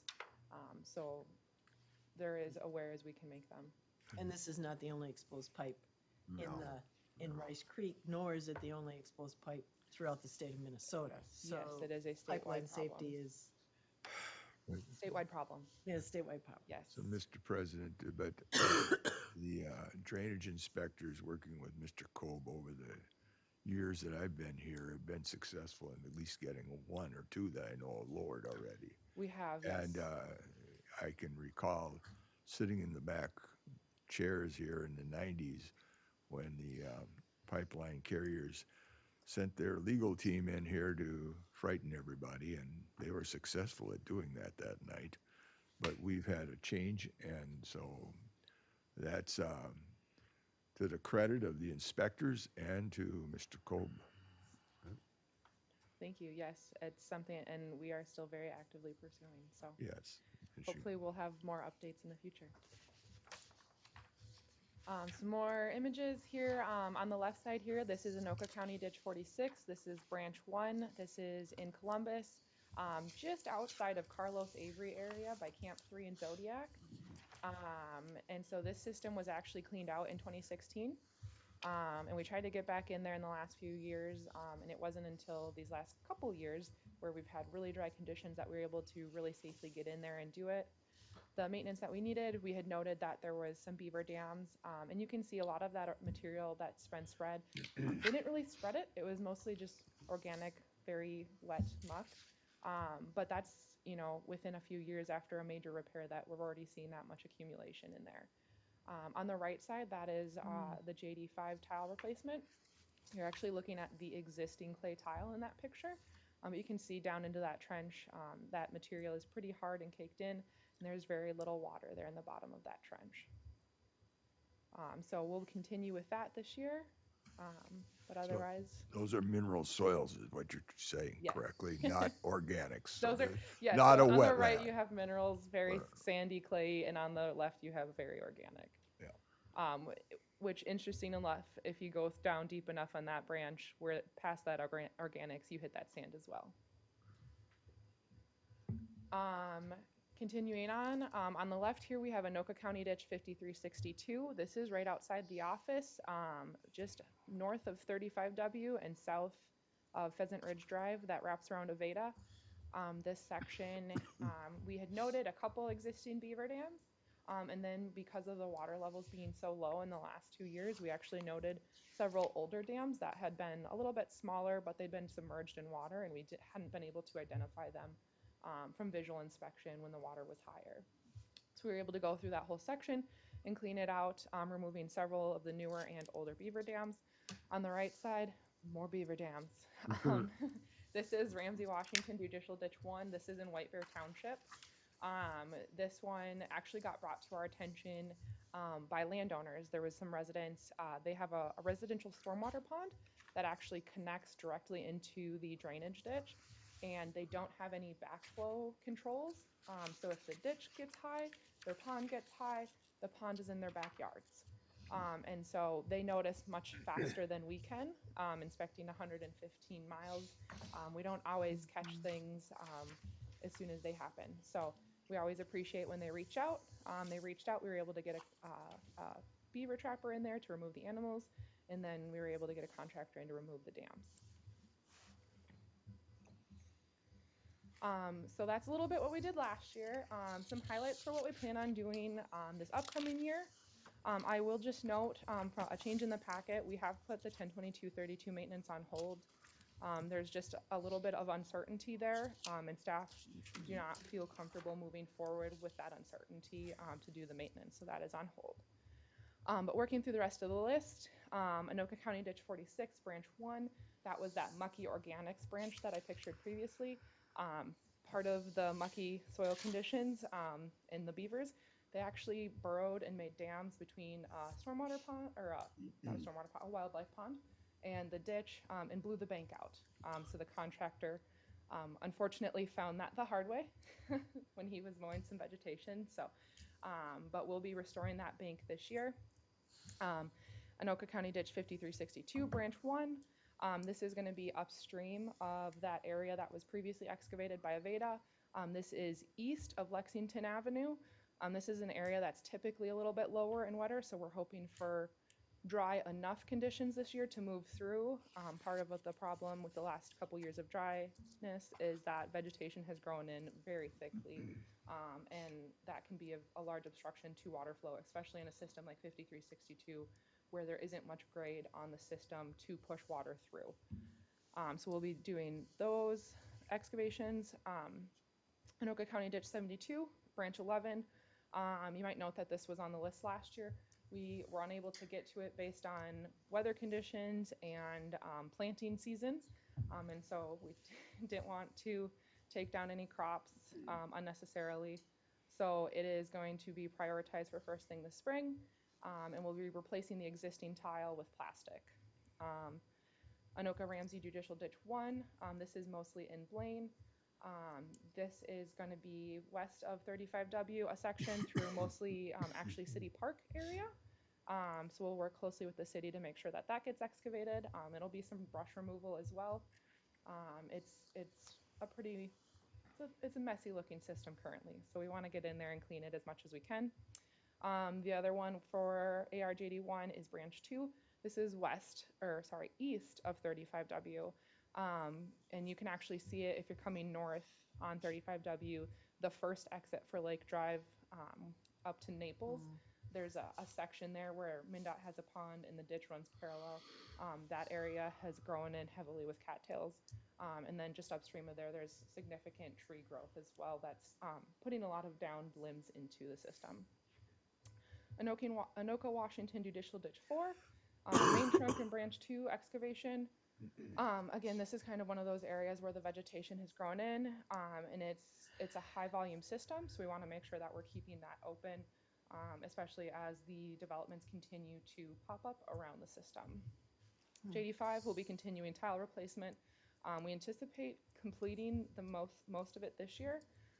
Just a note that was a repair report that the board approved a few years ago, but because of the number of landowners, there's not many. It's pretty few landowners on the system, and the cost of the overall replacement, we've been handling it under minor maintenance, so that landowners weren't individually assessed large amounts of money that wasn't worth the cost. So JD7 is also a tile system in Forest Lake, a little bit west of 5 and a little bit south. And so this will be, it's kind of the last stretch on that system that has existing clay tile still. Unfortunately, it's through a stand of trees. And so we're trying to take a little bit different approach and look at potentially boring through that system instead of having to, one, remove a ton of trees and also pay the cost of that, because tree removal is the most expensive portion of any maintenance typically. The only other thing to note, we do have our kind of right-of-way maintenance, which would be mowing typically. We are looking at chemical application as well, where possible, for several systems noted. These will be as weather and conditions allow. Some of these systems, you can only mow in dry conditions. So we'll see what we get this year. And then just another note, these aren't listed by any priority. They are listed alphabetically and numerically. And then I've just got here a map for you guys of the general locations of these. The yellow dots are the recommended maintenance areas. The green are those right-of-way maintenance areas. And the star, which shifted a little, is roughly where our office is. So you can see most of it is in the northern portion of the district. Those southern portion systems, they're still looked at and touched, or not touched, but maintenance is performed as needed. Typically, those are going to be more like tree removals or branch system, from branches falling in and stuff like that. They're much more urban, so they're just a different site condition than these other systems up north. So looking forward, we do have, additional staff. Last year we were kind of transitioning. We had our field technician, I think we filled again. There was someone that came grad school, so we filled it again. And we do have 2 public drainage inspectors, so we've already seen an increase in work, so we anticipate seeing that same workload and pushing to get as much done as possible. Some of that will be weather dependent. It's always interesting. I'll note, spring runoff is approaching. This time last year, I believe the water was rushing very hard, and I was very busy out doing inspections. So we're not entirely sure what kind of conditions we'll get, but we'll push through whatever it is, whether it's the wettest year or it's the driest year. So, and then just the last little note, we do have those MOAs, the memorandums of agreements with municipalities.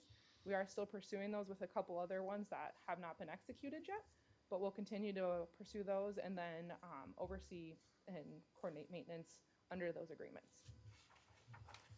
So with that, that's all I've got. Steve? I just have one comment. I'm just glad you guys have been able to take advantage of the dry weather. It seems like we've gotten a lot done Yes. during this that would have been a problem otherwise. So Yes. glad to see it. Yeah. There is, I didn't have any good pictures of it, but I do want to make a note. There was one area that I don't think to our record has been touched in any kind of maintenance capacity because of the site conditions, and that's JD4 west of the freeway over by the new bituminous roadways plant. And last year we were actually able to get in that area with traditional excavation and some mats and make it to within 200 feet of Rice Creek. For reference, that's where JD4 comes down and then actually outlets into Rice Creek itself. And so it actually caused some concern for a brief moment because I came on site and the water was flowing backwards. And I was a little surprised. I was like, like my contractor, I confirmed, I was like, you're digging this the right direction, right? Like, I know, he's done countless projects for us. I was like, I know you know what you're doing, but the water's going the wrong way. And so I had to do some follow-up inspections, and I went upstream, and it turns out there wasn't a drop of water upstream.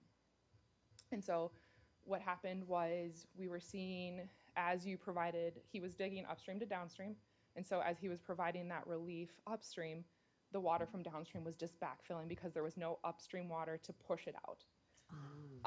So it was a very interesting site conditions last year. It's, at one point I did have to involve our permit inspector, Terrence, to actually canoe the ditch to make sure there were no further obstructions that maybe we didn't get to, since we couldn't get out that last 200 feet. So we did actually canoe it to make sure there were no obstructions. There was no problems. It was just volume of water was backfilling essentially because there was nothing upstream pushing down. So, but that area hadn't received maintenance in our records that we can find. And so for us to be able to go through and do that, it'll provide a great relief for that system. Yeah, that's great. So. Thank you, Mr. President. Thank you, Ashley, for getting a full control of the culvert that I assume you're going to install this year up on Branch 4 at JD2 in Washington County.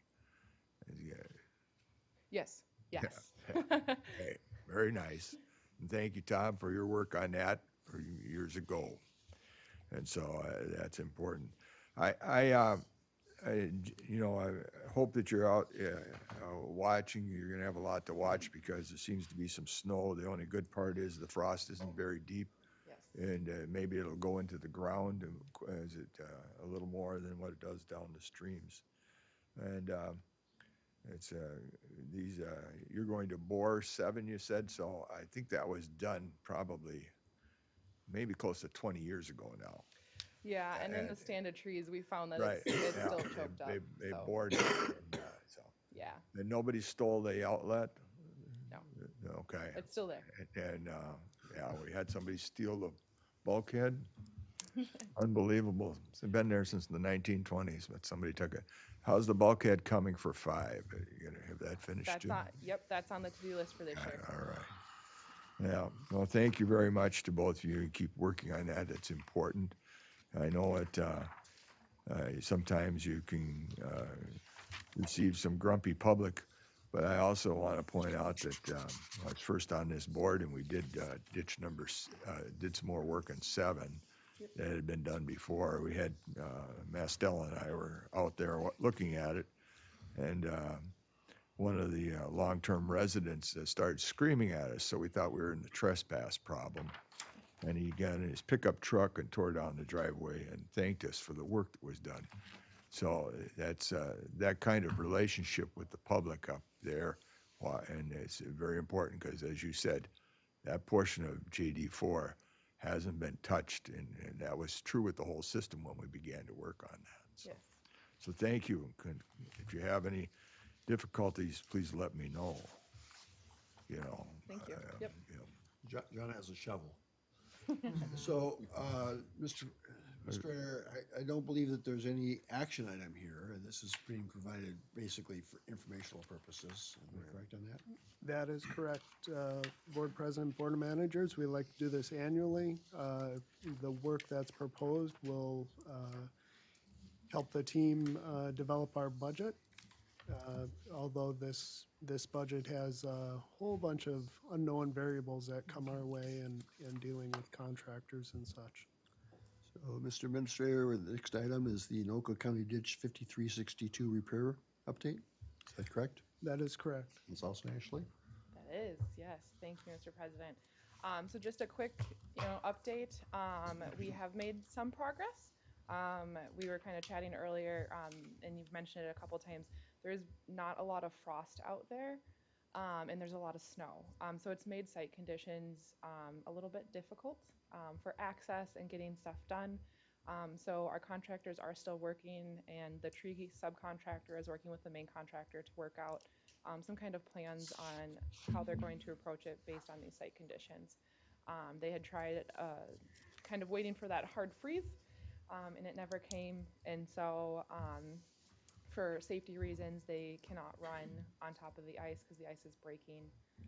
But we're working closely with them and both cities to make sure that they're updated because they did bounce from Encircle Pines up to Blaine. And so as of last update, they are working over by Fleet Farm and then figuring how they will tackle the downstream portions. But otherwise, progress is going forward. They do have a contract end date of June, I believe, 30th this year. And so they'll be ramping up their work very quickly here soon. So, but that's all I have. Any questions?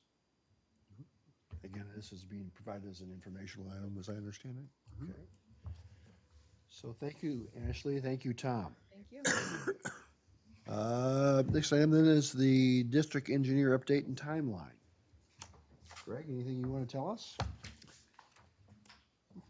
President Bradley, I have nothing new to add to it, unless there's questions. Yeah. That was easy. Well, his Chris is never more eloquent either. So this is basically where we get the report, how they're doing. I find this graph extremely helpful to me on the last page where you can compare us up. I thank you for continuing to do that. That brings us into, unless anyone has questions, administrator's update. President Bradley, Board of Managers, nothing much since our meeting on Monday. One item of note, though, I'd like to bring to your attention. I've been contacted by the city of Columbus. Had some communications with Elizabeth Mersko, their administrator. She is referring to a district obligation to Columbus for some wetland credits. I believe this came up in the past. I've reviewed the MOU and the minutes that are an attachment to it. Those are not definitive. It does identify that Columbus had an interest in wetland credits, and each of the parties involved in the MOU identifies what their interest is. Ours was our JD4 there, where we Brownies Park or whatever. Yeah, we rerouted the ditch there and assumed some property there that later became a wetland bank. My response was, I don't have the authority to just give you wetland credits. You haven't specified an amount. I think candidly, she said, well, 1, 2, or 3 credits, which I took to mean acres. Well, that's, in the neighborhood of 100, 200, or $300,000.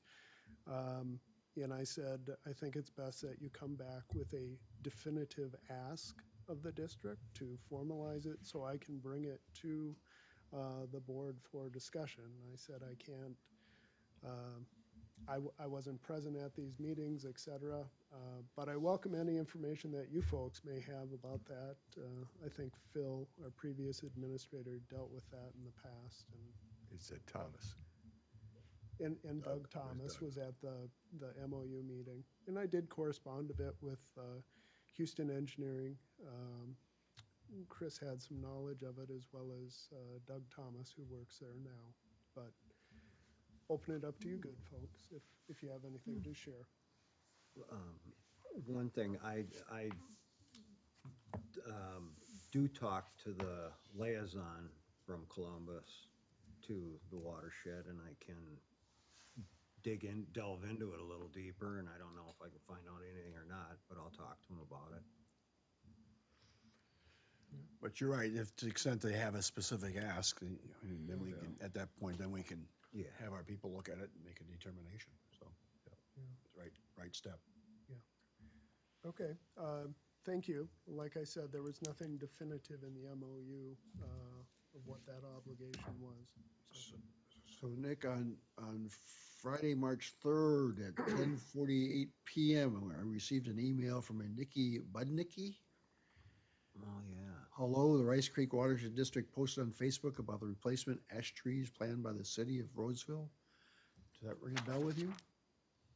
No. I saw that too. I got that same. Well, then you're not gonna be very much use yet this morning. I'm sorry.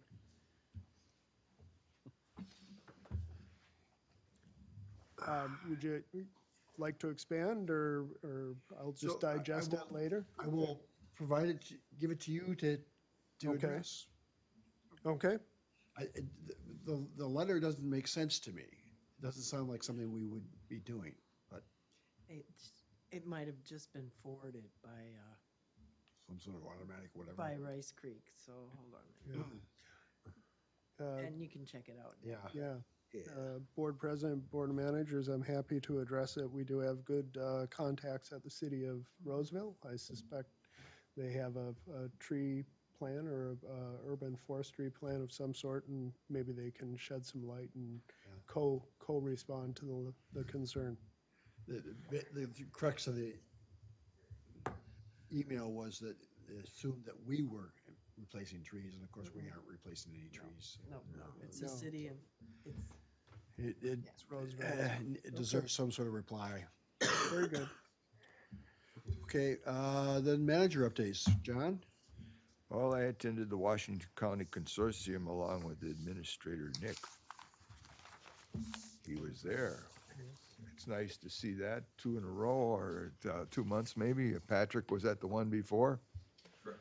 So there were 2 particular items they were talking about. One was flooding within the city of Edina, which I'm going to ask Nick to chat about because he watched that intensely, I'm sure.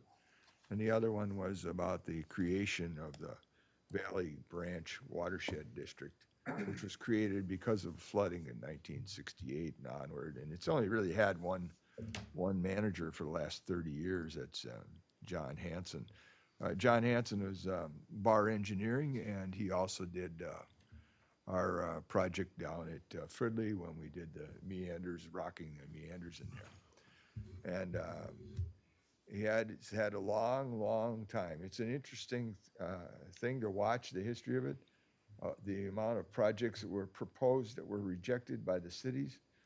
It took over 30 years for that finally to come about and to find a resolution for those landowners that had several floodings in their lakes and on and so. But I'll let Nick talk about the Edina one because that's a little bit, 150 homes, I believe, in Edina that were flooded and how they were approaching that problem, as it has more to do with maybe Well, President Bradley, Board of Managers, what I'd share is, like a lot of urban areas, the city of Edina has surface flooding amongst its residential locations, and they looked at creative solutions to address it, all based on what is uniquely available to them. The thing that I found probably most promising for the district and the parallel that came to mind was the city of Fridley has problems on what is known as Norton Creek, which is for the most part in pipe, but it does express itself on the surface with surface flooding around 73rd Avenue. And the city of Edina, along with those combination, and I believe I would share, I often share this, you know, the best answer is probably a combination of things to find the solution. So for Fridley, and as Edina did, hopefully we can find storage locations on the surface to do that, but that's seldom enough. Send water downstream is an effective way, but you have to be concerned about the receiving water, and so it's about timing. Can you get the water to leave the flooding location ahead of the crest, if you will, of the rest of the water coming forth? So that was my take from the Edina presentation, was about timing of floodwaters play important potential solution when you're dealing with areas that are fully developed. John, anything else? No, I think he gave a very good summation of the Edina situation. The one on Valley Branch, of course, was to tell you that for the since 1968, the amount of time and effort and work and failures to get that problem resolved by the cities accepting them. You get a project going, they got it all set up, they talked to the city, and the city said no because it doesn't fit the deal. And it's taken all that time. And I mean, it's similar to what we have here. We've experienced with, you know, drainage systems trying to prevent flooding on private properties of these lakes. There's a set of chain of lakes that start up on the top of the moraine and go down all the way to Afton eventually is where that comes out, you know. So, but the way it was I think it's finally been resolved is that some of the engineering proposals to solve it it became an expense issue. Which way was more expensive? Was it to take care of, buy out the landowner, or was it to change the engineering? That's similar to I've seen in Browns Creek also, near my residence. They had a lake that went up and a place where my brother used to cut grass for one of the neighbors there. He could put a fishing boat underneath the power line, you know. A homestead had been there for 50 years, lost its septic system. And that family was about my age now when this happened. So when you have to go to an outdoor biffy and you're in your 70s, and it took the government 7 years before they found a resolution which eventually the city and the county purchased that property. It was, you know, and done. But that's you know, we're not unique in our problems here,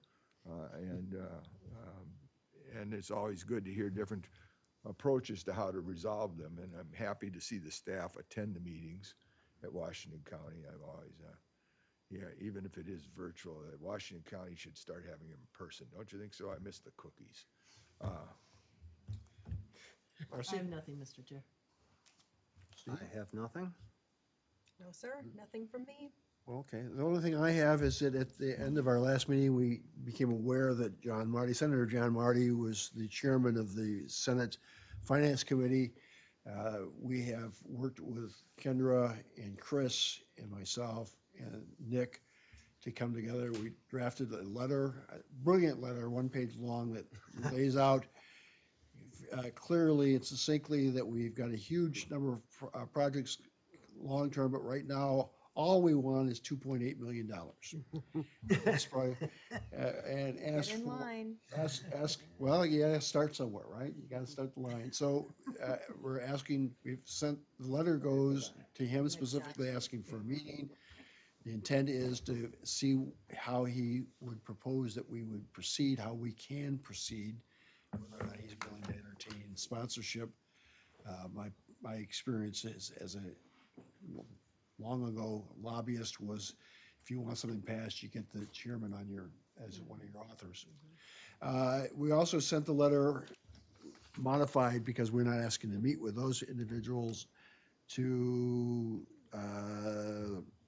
Representative Sandra Feist, who's in District 39B, Senator Mary Knuch, who's in District 39, Representative Kelly Mullen, Representative Jamie Becker-Finn, and Representative Lee Finke. So that, we did that in 2 weeks, so I'm pretty good effort by our team to get this thing going, and we'll keep you apprised what we learn. Yep. Super. That's all I have. And Mr. President, don't be embarrassed to ask for 10 times that amount. Embarrassments. Because that sounds like a lot of money, but that whole project's it's only a small portion of it. The That's public all should be aware of it. That's all we're ready to. We're just ready to do this That's part all now. we're ready to do. The long-term outlook of this thing is Huge. huge. We'll make sure that's clear. Yeah, Oh, I was thank like, you, sir. "Geez." Motion to adjourn then. I move to adjourn. Second? All right, all in favor, aye. Aye. No, good.